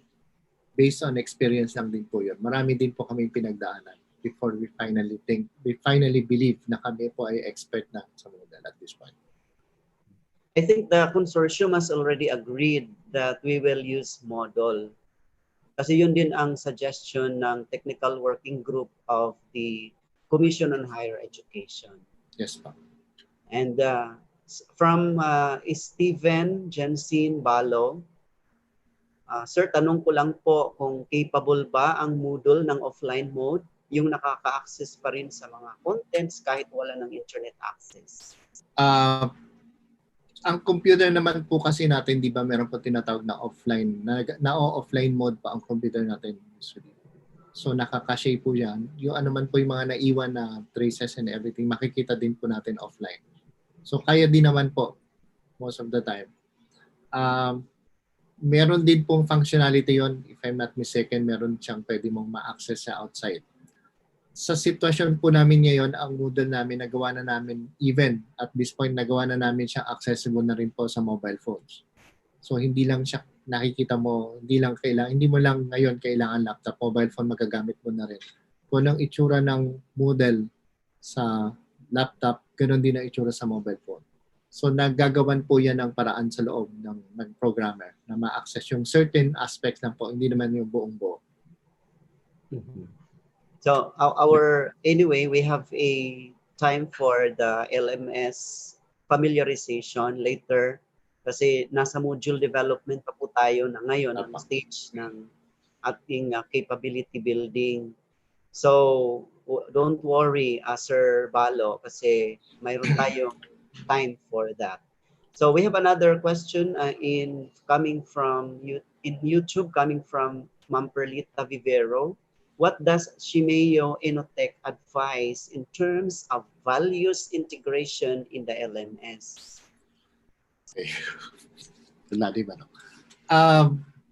Siguro po, you can start with policies. Pasukan po natin ang mga policies. Lahat po ng mga values na gusto nating mapasok doon sa loob ng ating course. Pasok po natin sa policy. Yun nga po, policy of fairness, the value of fairness, the value of not copying other people's work, mga ganun po. Ipasok po natin doon as part of the policies. Like us, part of our policy, pag isang learner po ay nakita o nalaman na patunayan na nagpe-plagiarize, automatically po consider as drop from the course. So yun, lumabas po agad from the policy itself. The value of making sure that you are being fair to other people's copyright, intellectual property rights. Mga ganun po. Policy, make sure na strictly implemented yung policy po para lumabas po yung mga values na gusto natin ipasok. The consortium has another team that looks into the policy aspect also. And in fact, I think it's headed by BIPSU President Dr. Canieso in partnership with another SUC, I think it's ISU. Sila po yung mag-integrate doon sa yung sinasabi niyo po, sir. Okay, so I haven't seen more questions, sir, coming from the 3 platforms that we have right now. Meron pa ako nakita dito ngayon is meron pa po? VSU. We are made to make online ready courseware. Tapos na po yan? We have already answered that. Okay, nasabi ko na. I hope wala tayong nakaligtaan. Okay. Meron pa. Sir, may pahabol, sir. From VSU again, many of the faculty have already created Google Classrooms because according to them, it's easier to do. Is it difficult to transfer their materials to a Moodle classroom? Ang suggestion ko po siguro kung ano man po yung siguro naman pa bago nyo in-upload sa Google Classroom yung materials, so meron po folder na pinaglalagyan nyo. So ang suggestion ko, retain nyo po yung folder na naiwan sa inyo kung saan nyo nilagay materials nyo para madali pong ilagay sa Moodle po. At the moment kung ano man po yung ginagamit nyo, kung as is po na mapag-agrihan na Google Classroom or Moodle, doon po tayo siguro para ang sa akin is to retain po yung tuloy-tuloy yung expertise, yung experience nyo. Yun po. Make sure lang po na meron kayong naiwan na material na nakalagay sa isang separate folder na madali pong i-transfer sa Moodle. Okay. Sa sir, may pahabol na comment from or reaction coming from the Facebook live participant from Eastern Samar State University. Sabi niya, Neo LMS is not a free LMS po. One will be given a 14-day trial only. Yun po yung may tinanong sa akin kanina na Neo o ano po. May may mga LMS po kasi talaga na may bayad o proprietary ang tawag po. The most popular po sa mga binabayaran na LMS, Blackboard. The biggest user po ng Blackboard sa Philippines ay UST, University of Santo Tomas. At very reliable po as far as yun. Ang difference naman po kasi sa isang proprietary sa non-proprietary, yung proprietary, sabihin mo lang lahat ng gusto mo, bahala na sila. They will customize it for you. Pero sa non-proprietary like Moodle, ikaw talaga ang gagawa right from the scratch. Pero ang maganda po doon, kung ano man ang maging problema later on, alam mong galawin. Kasi sa proprietary, meron ka pang kailangan kausapin ng mga technical support. Minsan, depende po sa ating technology. Minsan, mahirap makota. Depende po. Depende sa sitwasyon. Basta kung ang iniisip ko nyo, wala na akong gagawin, upo na lang ako. Best po na meron na kayong proprietary LMS. Pero mas mahal po yun, sir. Yun lang po. Yun lang concern. That's the other situation. Dr. Yepes is raising her hand, sir. Yes, Good ma'am. morning. Actually, it's not a question for our resource person. Thank you pala po for accepting the invitation of the team. This is in connection with the question about the concern about the use of the learning management system.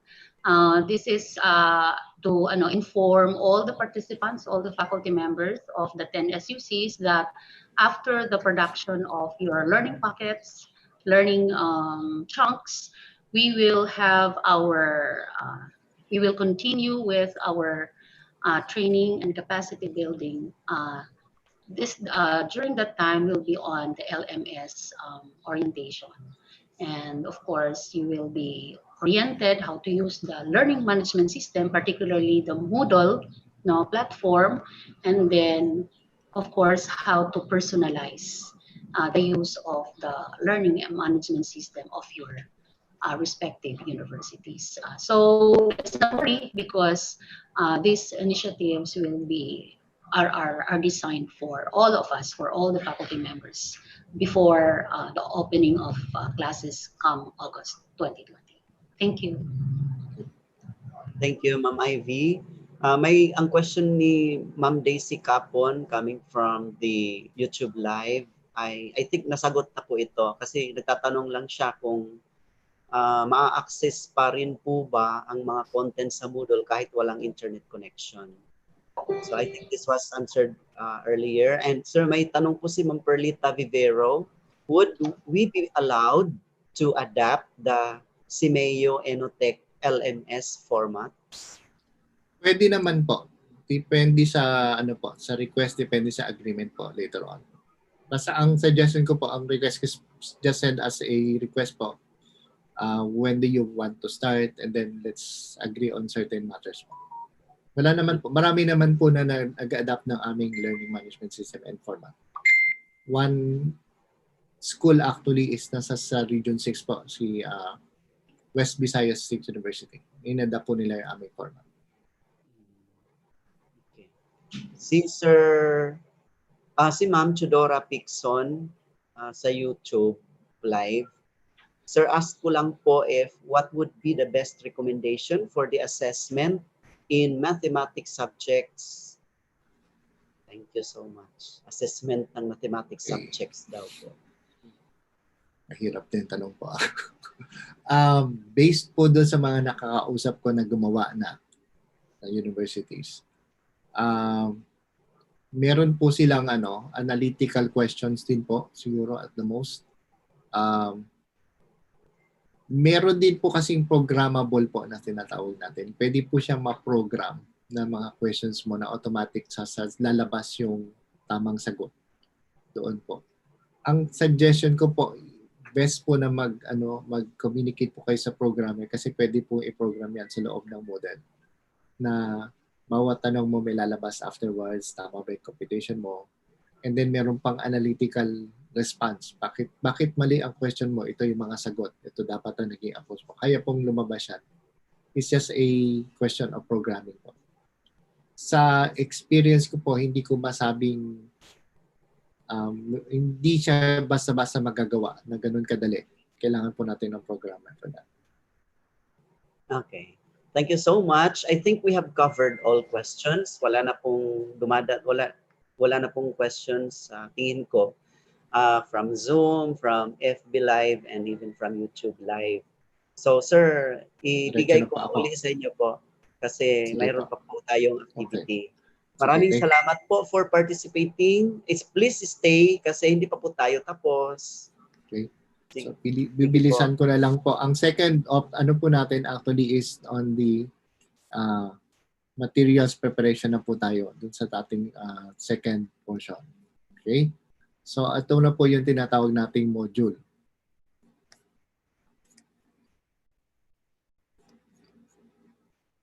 Okay. Sige, lipat ko lang po uli.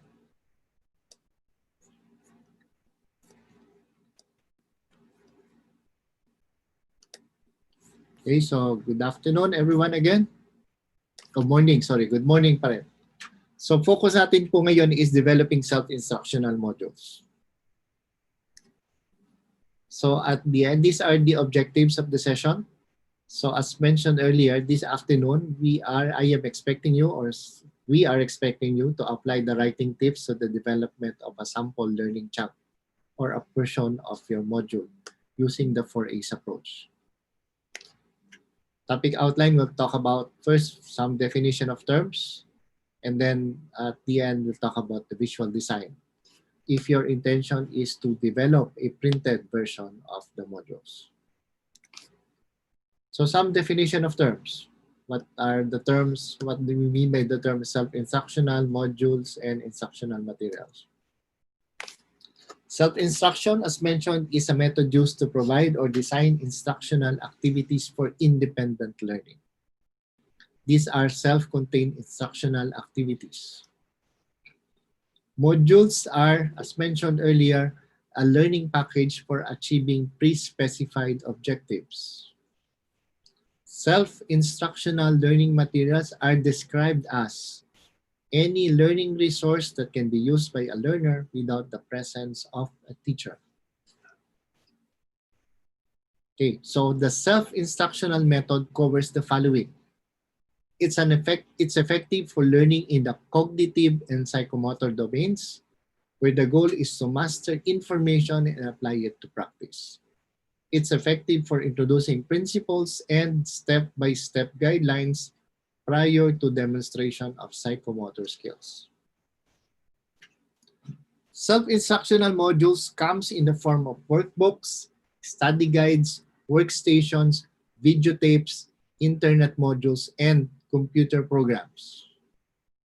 It is specifically designed to be used independently, and the teacher serves as a facilitator or resource person to provide motivation and reinforcement for learning.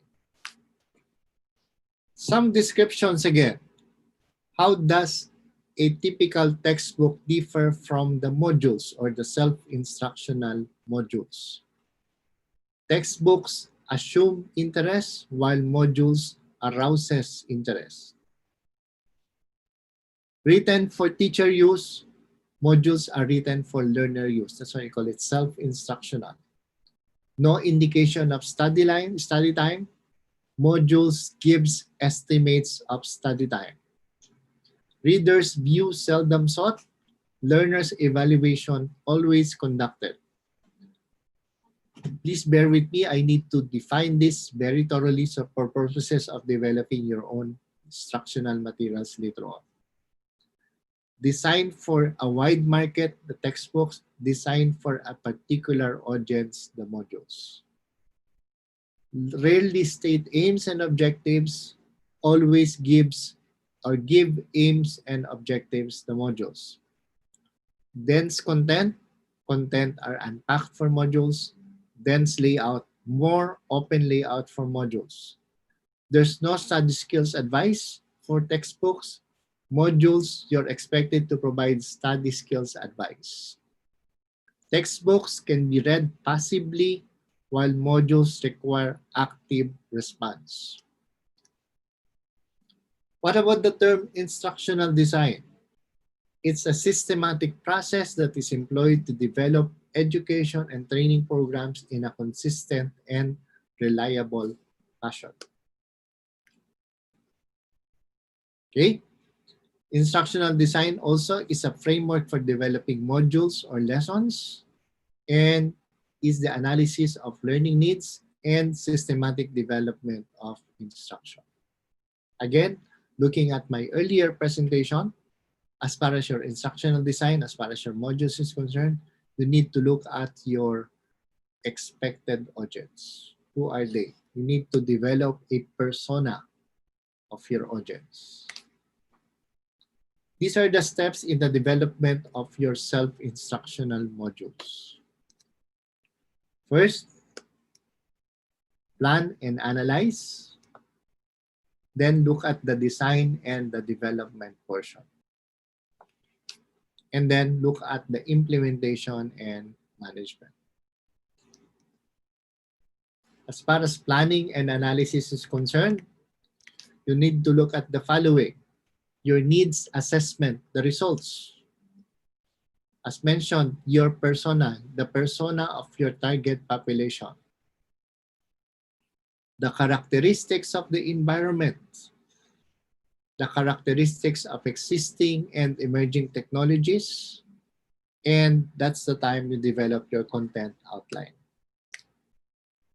As far as the design and development stage of your module, look at the design instruction that reflects an understanding of the diversity of the learners.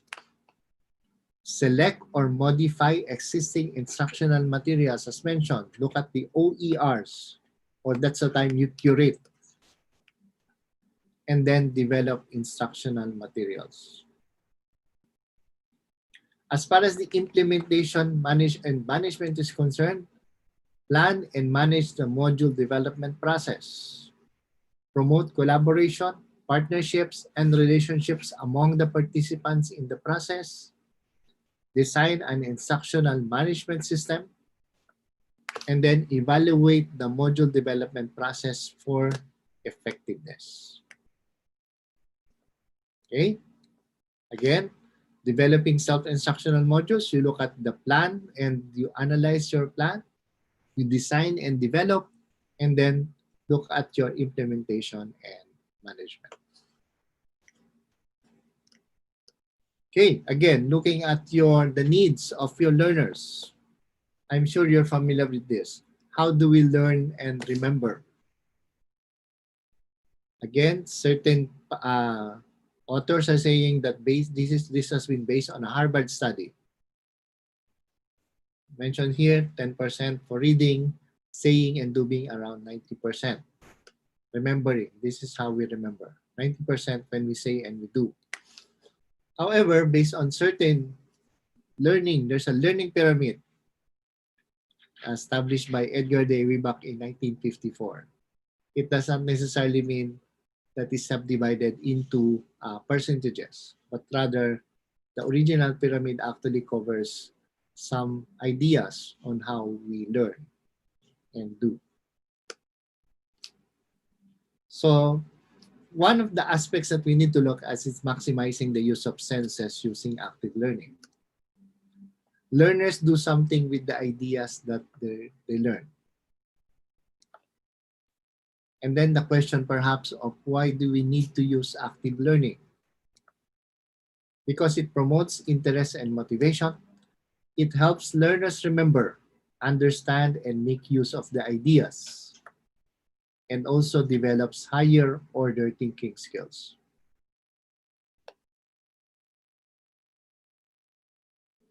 Again, active learning can be coursed through effective learning outcomes or defining an effective learning outcome, providing an interactive dialogue, and instructional activities. First, we look at the effective learning outcomes. These are the characteristics of effective learning outcomes. Okay, it should be student-focused, not professor or coverage-focused. Example, on completion of this course, the students will be able to compare distributions graphically and numerically, which as opposed to professor or coverage focus, this course will discuss graphical and numerical distribution. What are we saying here?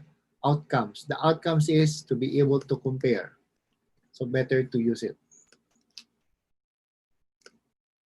Focus on the abilities central to the discipline. Sample. What is important to the discipline which the course is a part. Focus also on the aspects of learning that will endure, like new modes of thinking instead of memorized facts.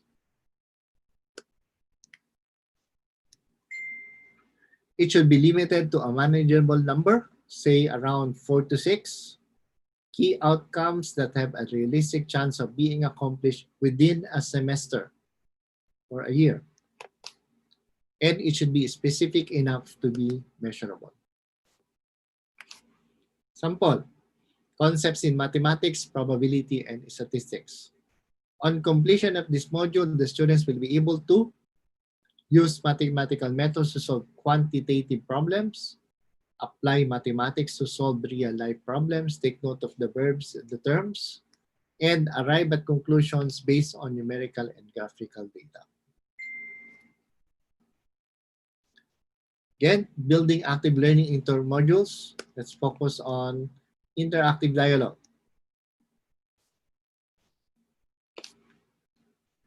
Sample. Think about this. The term algorithms. This is a typical dialogue. What comes to your mind when you hear the word algorithm? Robots, mathematics, science fiction. Did you know that algorithms exist every day into our lives? Signing into your Facebook or Twitter accounts and other things. It's like talking to someone. Learning activities. The third one. Part of our active learnings. You can start by doing simulation. This is a simulation. Changge.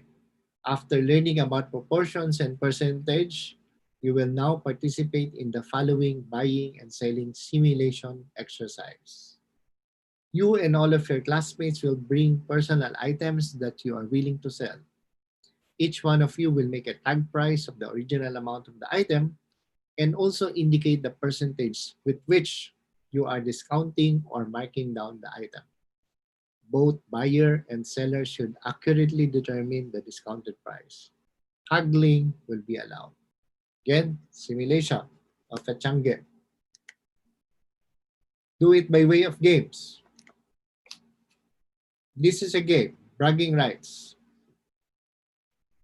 Where at time you think of the best way that you have applied math in your real life and explain why it is the best. Then you share your answers with your classmates and listen to their answers too. After everyone has shared and bragged, the class will now vote for the best answer. That's a game. Might want to think of the term think, pair, and share. Sample. As a question, open-ended questions are more likely to generate more discussion and higher order thinking. Give students a minute to two, longer for more complicated questions, to work out an answer. Ask students to get together in pairs or at most groups with 3 or 4 students. It's important to have small groups so that each student can talk. Each student in the group will share his or her answer to the question. After the small groups share, ask for responses from some or all of the pairs or small groups. Discuss as a class as well. That's an example of think, pair, and share. You can also do it like this. How to fall in love with math. Why I can't live without math. Math is like A. Something like complete the sentence. Complete the paragraph. Problem solving. You can also do role play. You can do math puzzles. A reflection. Interview, a case discussion, storytelling and analysis. You can do self-assessment. This is an example of our rating competency or self-assessment in our modules. Before you start a course, we usually ask them to do a self-assessment or self-rating competency. This is how it looks like. You compare your answers in the pre and the post. We require them to rate themselves based on these areas. I cannot do this yet. I can do this, but I need to learn more. I can do this confidently. I can do this very well and can teach others.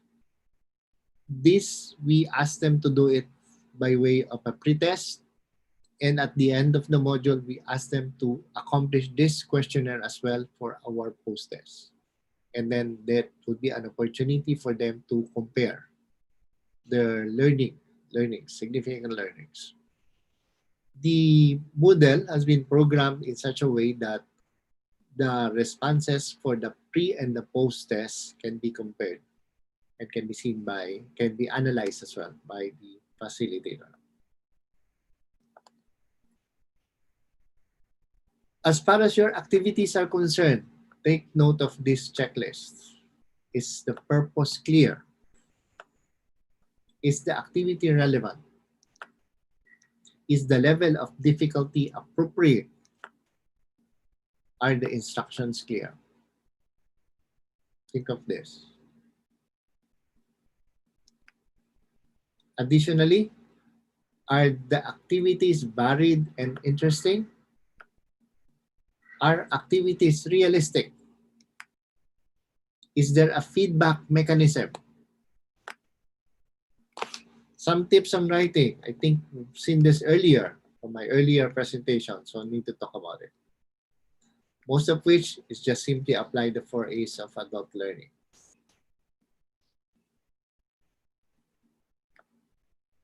Okay, adult learning activities as mentioned. A is for the activity. That means you need to introduce a topic, an activity to introduce a topic. Then they will require them to do a reflection, an assessment, or otherwise. The analysis part covers analyzing the activity by providing feedback and a brief discussion of the activity. Abstraction, on the other hand, provides some sort of a mini lecturette on the topic. Application, on the other hand, provides an activity that will enable the learner to apply what has been learned.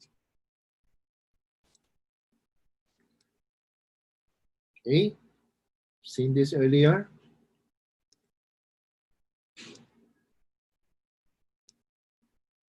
Lots of examples. Reinforce, praise, encourage learners. Provide a bridge from one topic to the next. Language that is closer to everyday conversation. Sample. Felicitation. Why not choose congratulations? At the present time. Now would be the right time. In the event that. Why use that when you can use if?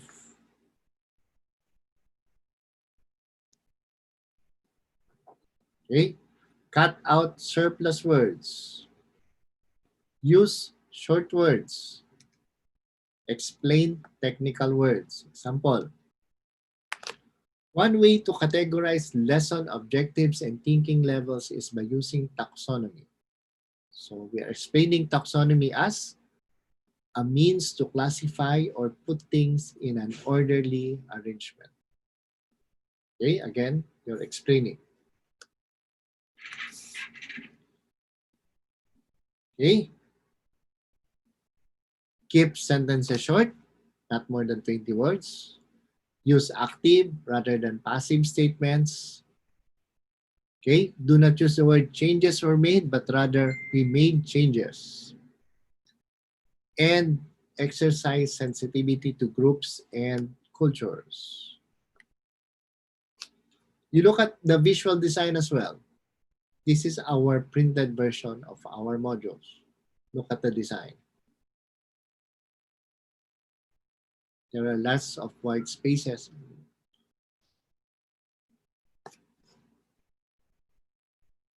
Okay, provide enough space for learner to answer.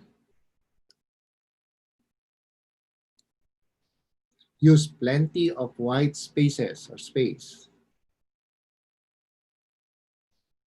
Use readable font style and size. As far as the visual design, also use good quality graphics and pictures as appropriate. However, watch out for copyright issues and again, exercise sensitivity to groups and culture. As you can see as an example, this is not necessarily copyrighted, but we developed this on our own to as a way of saying that this is a feedback. When you talk about let's try this activity, this is our symbol for trying an activity. Okay. Again, in developing self-instructional modules, take note, planning and analysis, take this, needs assessment, target population. Again, look at the persona, develop the persona of your audience. You design and develop the modules based on understanding of the diversity of learners by way of curating, by way of developing your own self-instructional materials. And then when it comes to implementation and management, you plan and manage, promote collaboration, design an instructional management system, and evaluate or make sure that you evaluate it for effectiveness. Now, can you already do the following? That's a question perhaps. Describe the steps in developing self-instructional modules. Would you now be able to explain the importance of active learning in module development? And above all, would you be able now to develop or apply the tips on writing style? As you can see as an example here, the biggest information that you need actually is the design thinking part by way of an iceberg. The biggest one is the design thinking. Design deliverables are just a few. Okay, so before I officially start or ask you to develop your own learning chart using the materials that were given to you, let me quote from Alvin Toffler, one of the most famous futurists in our time. The illiterates of the 21st century will not be those who cannot read and write, but those who cannot learn, unlearn, and relearn. Okay, thank you. So what are you supposed to be doing right now? We're expecting, or I'm expecting you to come up with your self-learning chunk. Think of a specific subject area that you're interested in and come up with your own learning outcomes. Talk about your topic. Identify, let's start using the 4 A's by identifying a specific activity. Provide a question or analysis of your activity. Provide an abstraction or short lecture on your topic. And provide an application. Okay, so perhaps the question now is, how do we do it? So I'm entertaining questions now for purposes of developing your own learning chunk for your activity for that will be presented this afternoon for our workshop. Okay, so I'm entertaining questions now. So as mentioned earlier with our coordinator from Leyte Normal University, we're expecting each representative from the consortium to identify a presenter. First, you're presenting what? What are you presenting? I'm expecting you to present your learning chunk. Identify a specific topic and then develops a learning chunk is a framework of your module. Again, your learning chunk, I'll actually forwarded earlier the template. I'll be expecting you to kindly provide us with your learning outcome for that topic, identify the topic, and then come up with your 4As. An activity, think of an activity, think of analyze that activity, why you have decided to use that activity, and then do an abstraction or a short lecture or a topic presentation of your activity, of your subject area, and then an application. Okay, so again, I'm entertaining questions for purposes of developing your workshop for this afternoon's presentation. Okay po. Thank you, Sir Robbie. Open forum na naman po. Our floor is open for clarifications and questions, especially related to the workshop or the deliverable that we have to present this afternoon. So, questions po coming from our participants before we identify kung sino po yung mag-present this afternoon. According to Sir Robbie, we have to we will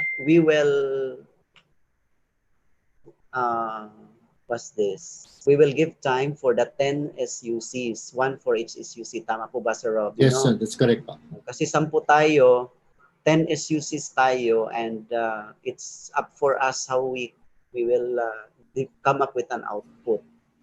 So, wala na bang magtatanong? Is it clear na po ba yung instructions for the workshop?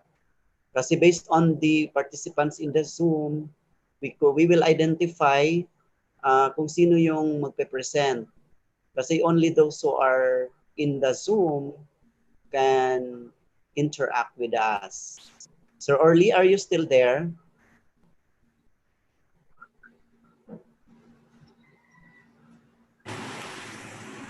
Can we ask that? Hello, sir. Yes, Kasi sir. wala na. Okay, meron tanong po na kasi may question pa pala dito. Ay, kayo po. Sure. Kayo ito, sir eh. Ay, sir, Sinat ko na lang, sir. Akala ko may tanong ka kay sir as a participant. Tanong lang po kung sino yung sino daw po yung representative per. Kaya nga po, Sir Early, I'm asking for you so we can organize based on our participants. I could see 38, and then sino ba yung ano dito? SSU, VSU, SL. Sir, based on the list I have here, we have 9 participating institutions. So ano yung wala? We have BIPSU, SLSU, ESU, EVSU, LNU, NWSSU, PIT, SSU, and VSU.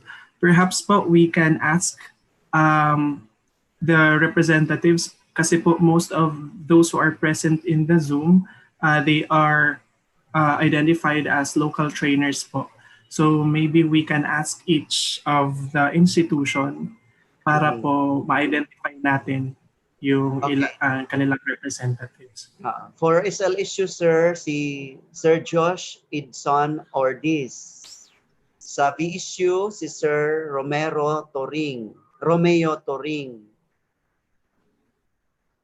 What about yung ibang SUC? Sir Orly, ano po yung wala? UEP ba? Yung wala na sa Zoom room? Kasi sabi mo, opo, sir.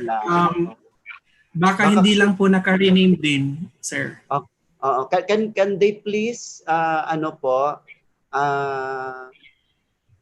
feedback us through YouTube or FB Live kasi nakaka-capture din naman namin para mayroon tayong sure na representative coming from the 10 SUCs. So we have to identify kasi mayroon na tayong dalawa. I hope BIPSU is taking down notes na kasi BIPSU will take charge in the session this afternoon. Tama po ba, Sir Orly? Tama po, sir. I will have to list na lang din po para I will send to BIPSU. Sure po. So sa SLSU po, repeat lang po ako, sir. Sa SLSU po, sino po yun, sir? Josh Edson Ordiz. Nasa chat na po. Nasa chat na po, sir, nakasulat. Ay, okay po. Nasa chat box na. Kaya kaso yung iba wala pa po. PIT, sino po sa SSU, sa EVHEIs, Northwest Samar State U. Sino po yun sa VSU, sir? Si Romeo Toring. Romeo. Okay po, sir.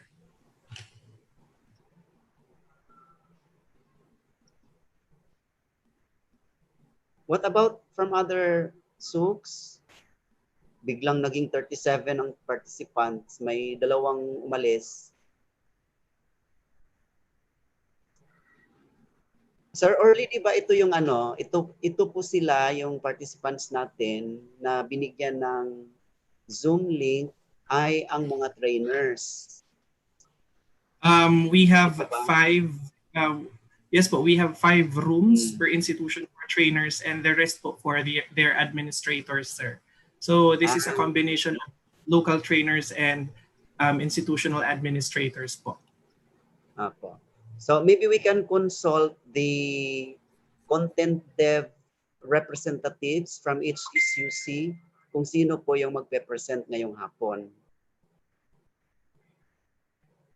Sir Orly, para mas madali. So sila na yes lang po, siguro. sir. Sige po, kung pwede po maisa-isa na lang yung institution, sir, kaya po ba? Or kaso walang nagre-respond sa atin eh. 2 lang, SLSU at saka VSU lang. So we would be glad, we would be happy if the point persons on content dev from each of the 10 SUCs will be the ones to let us know. sir, magpa-help na lang tayo sa administrators na present sa kanila. For example po, sa EVSU, we have their Vice President for Academic Affairs, Dr. Dipaz. So Dr. Dipaz, would it be okay if you help us identify representative from EVSU po? Sir Dennis? Yes, Sir Orly. I am contacting one of the participants. Mini-message ko na siya. Oo. Si So, Sir Jeff. pangalan. Si Sir Jeff Ukay. Dr. Ukay. Okay. Sir Jeff. Oo. Jeffrey Nandito po ba siya Ukay. sa Zoom room? Nandito siya, yes. Sir Jeff, please come in. Ito po, Sir Orly from UAP, Alejandro Giray Jr. Noted po, sir. Giray Jr. Oo. Sir Robbie, may tanong po, clarification. Ano raw oras po ang workshop? Ngayon Saka pong yung presentation po around 2 o'clock po. So Okay. yung period po ng break natin na ito hanggang 2 o'clock. 2 o'clock. Nag-expect po tayo na gagawa na ng learning chunk yung mga participants. Okay. So after po by 2 o'clock po, isa-isahin na po natin yung mga representative and then they will share their screen, your PowerPoint presentation, providing response dun sa ano. May shinare pa ako earlier na template for the 4A's approach learning chunk approach po for presentation this afternoon. Okay po. So I hope si Sir Ronato Baliado of UAP ay narinig niya po yung sagot ni Sir Robbie. So from now until 2 o'clock, yung right shop. And then presentation starts at 2 o'clock.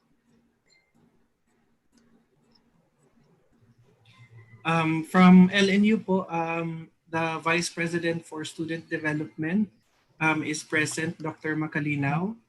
Ma'am, do you have suggestion po kung sino from LNU? Ma'am Mearns? Okay. Sir Robbie? Yes, may po. nagre-request po, pwede po ulit present yung template. Nagre-request po yung SSU Sige po. at saka yung UAP para May advance copy din po ako dyan. Pwede rin po i-share later on. Pero pakita ko pa rin po ngayon. Sandali lang po. okay po. Sige, while we are organizing the presenters para they can start thinking about it.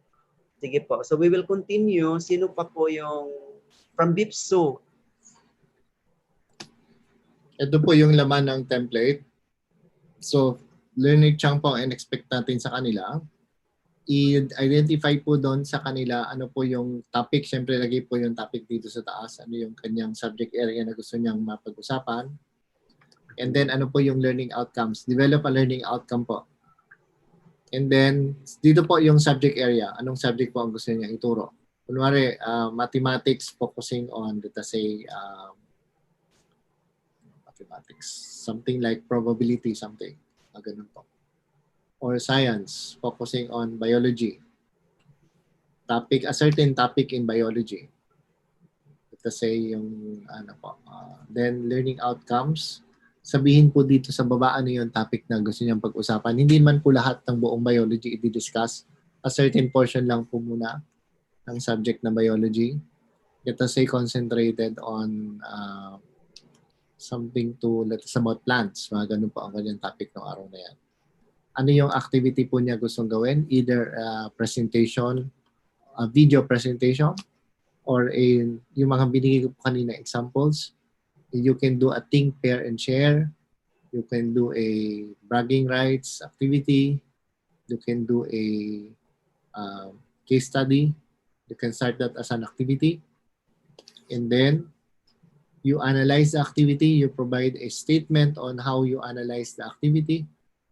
And then, pasok ka na doon sa iyong abstraction. Ano ba yung pinag-uusapan natin? Parang pre-opening po ito para ma-engage yung learner mo doon sa ina-expect mong lecture mo na pupunta po under abstraction. And then you explain anong ibig sabihin nito para sa iyo. You do another activity that focuses on the application. Naka-share po yung aking materials. You can access po yan. Naka-PDF version po yan. You can access po through Sir Orly.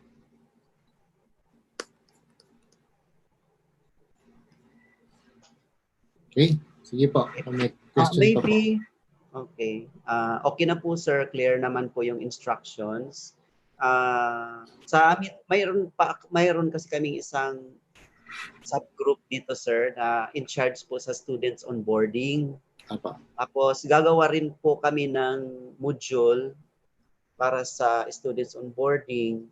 So I suggest that yung students onboarding group natin ay mag-present din ng isa mamaya para maano natin kung okay na ba tayo. Parang ano na ito practice na. So this is my request for the students onboarding group na nandito ngayon. Mag-present tayo ng ng output natin. May I know if Ma'am Mona Rhea Caballo is here, either in group in Facebook group or sa YouTube? Kasi we also need to come up with an output.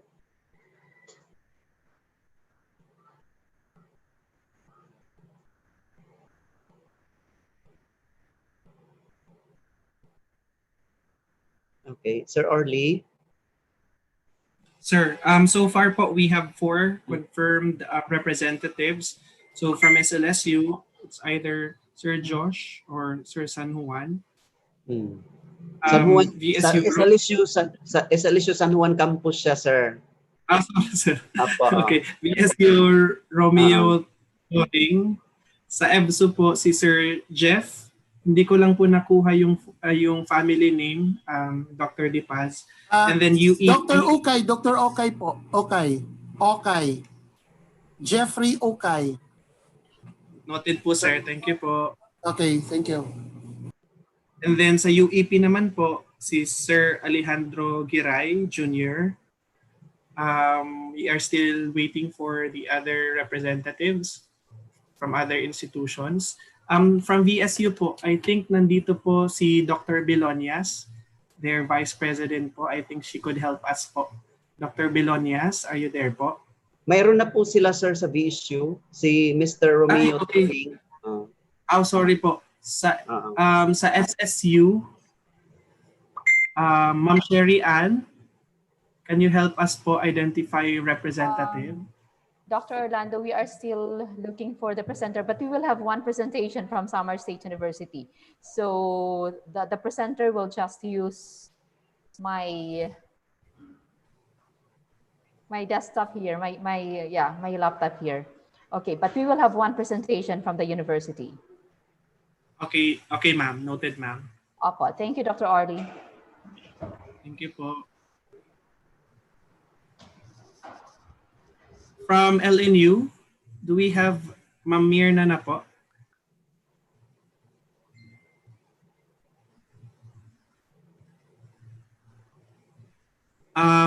We have from PIT,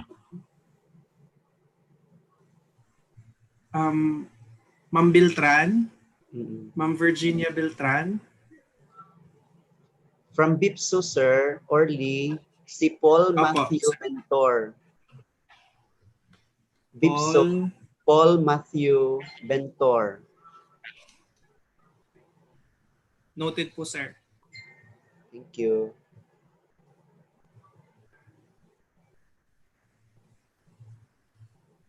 NWSSU, sir, meron na po ba? Wala pa, sir. Kasi nag-request lang sila ng PDF file. Nag-request sila ng copy of the PDF file para guided sa parts ng learning chunk. Ma'am Christy Carpon, are you the one representing mamaya po of NWSSU? Sila, sir. Sir, how about po sa student onboarding program niyo po? I'm asking my colleagues. Wala pang nag-ano dito eh. Seen lang po ako sa group chat namin eh. So I also wanted to have one presentation. Pero kami na siguro yung pinakahuli. Sir Orly. Sige po, sir. Sige po.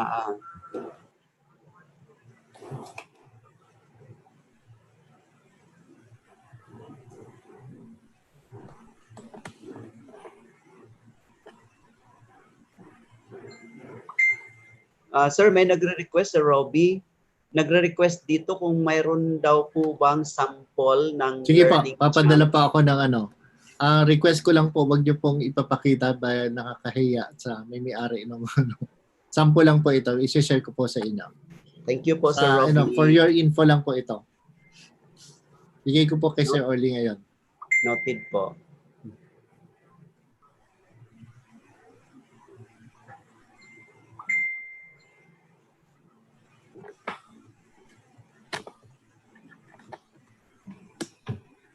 Sir Orly, sure na po, mayroon daw magpipresent from Northwest Samar State University. Pero hindi pa po alam kung sino sa kanila. Pero mayroon daw silang presenter mamaya. Pero yung nag-message dito, pakilagay na lang po, in close parenthesis lang, Christy Carpon. Kasi siya yung sisingilin natin mamaya. Ano yung school, sir, ni Ma'am Christy? NWSSU. Ma'am Christy Carpon. Okay po. How about po from Eastern Samar State University? I think we have representatives po from ESU. Yes po, andito po si Sir Araneta, Sir Voloso.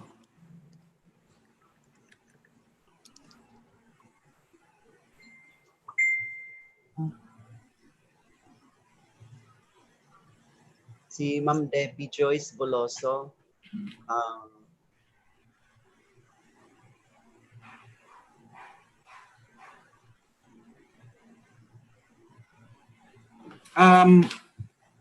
Meron na po from LNU po. So si Professor Lacaba and Sir Robert G po from LNU.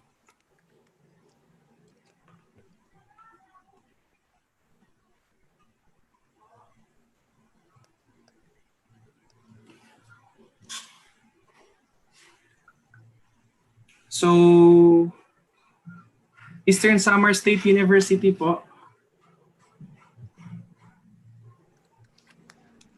So 1, 2.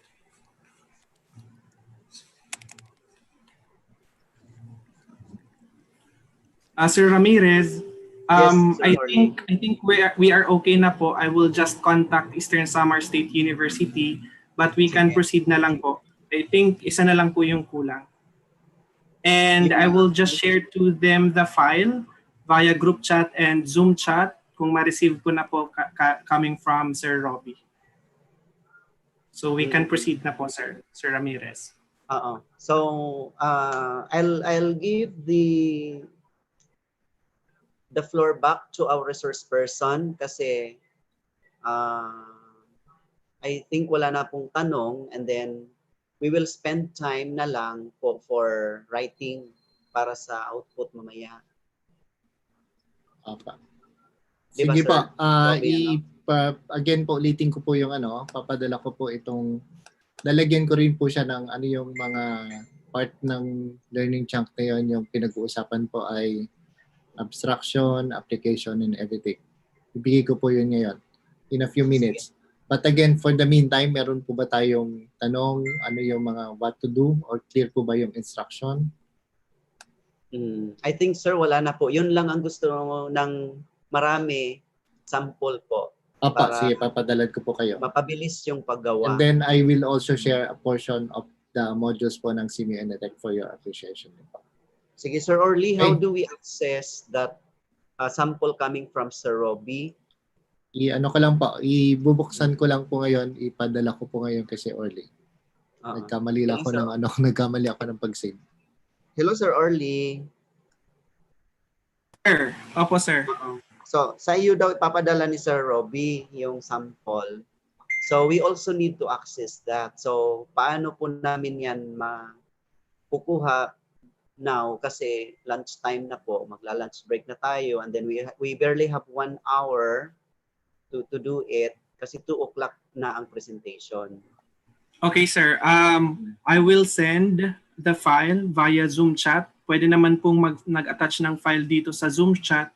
And then, isi-send ko din po yung file to the Content Development Committee chat box kasi andun po lahat ng representatives. And then we will just leave the Zoom room open until 12:30 po. Kasi we will have to change another Zoom room at ngayong 2 o'clock po, sir. Okay, so the Zoom room ngayong this morning session ay open until 12:30. Yes po. Okay, so what for? Why should we open it until 12:30?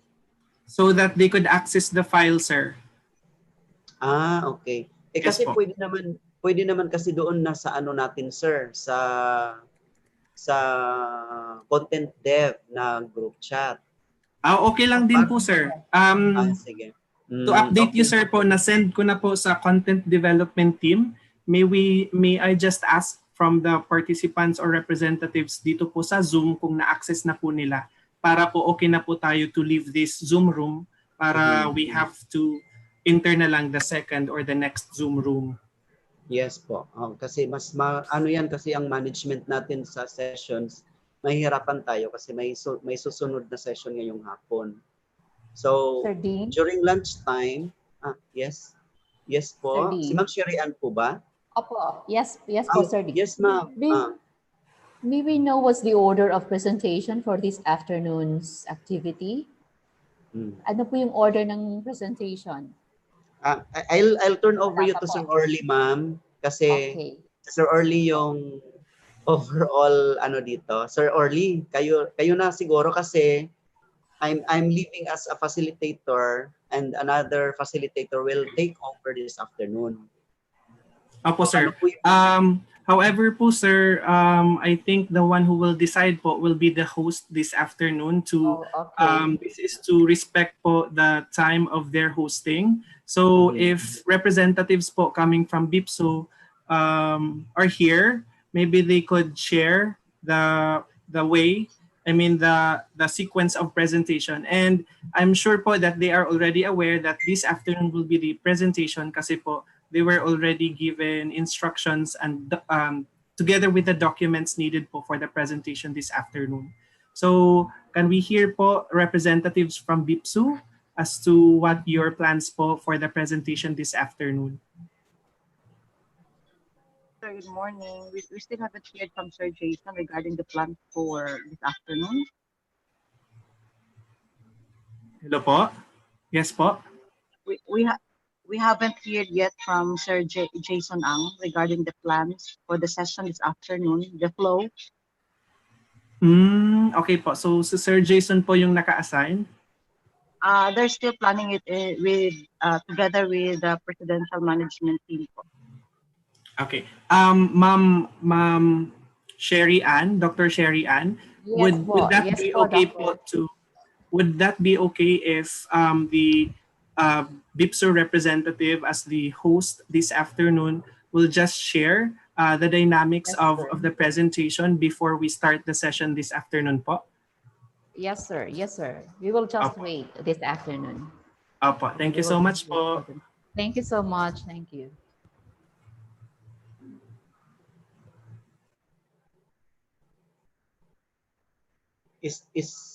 Okay, Sir Orly, ito na po ba yon?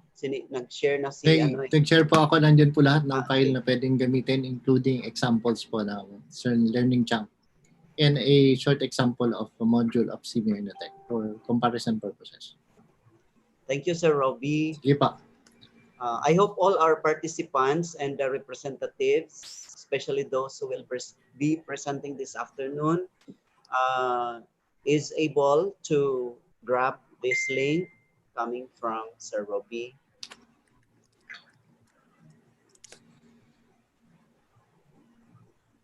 Nandiyan po lahat, pati yung session ko po kanina, yung PowerPoints for review purposes and everything pa.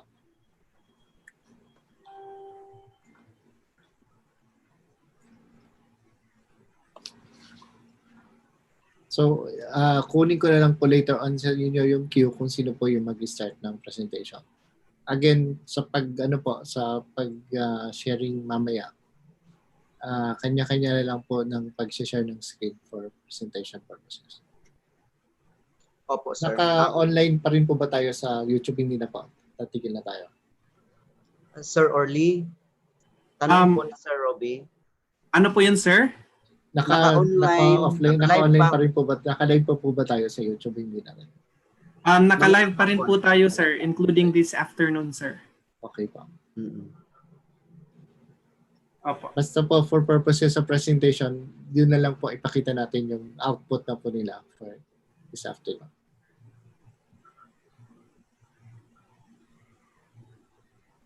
Okay, may question pa po? I think wala na po, Sir Robbie.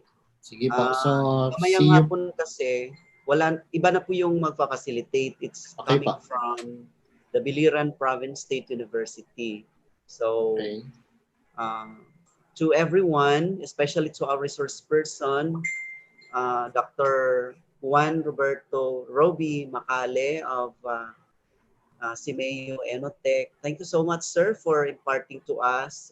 We are not yet done because we are still halfway of our engagement with you.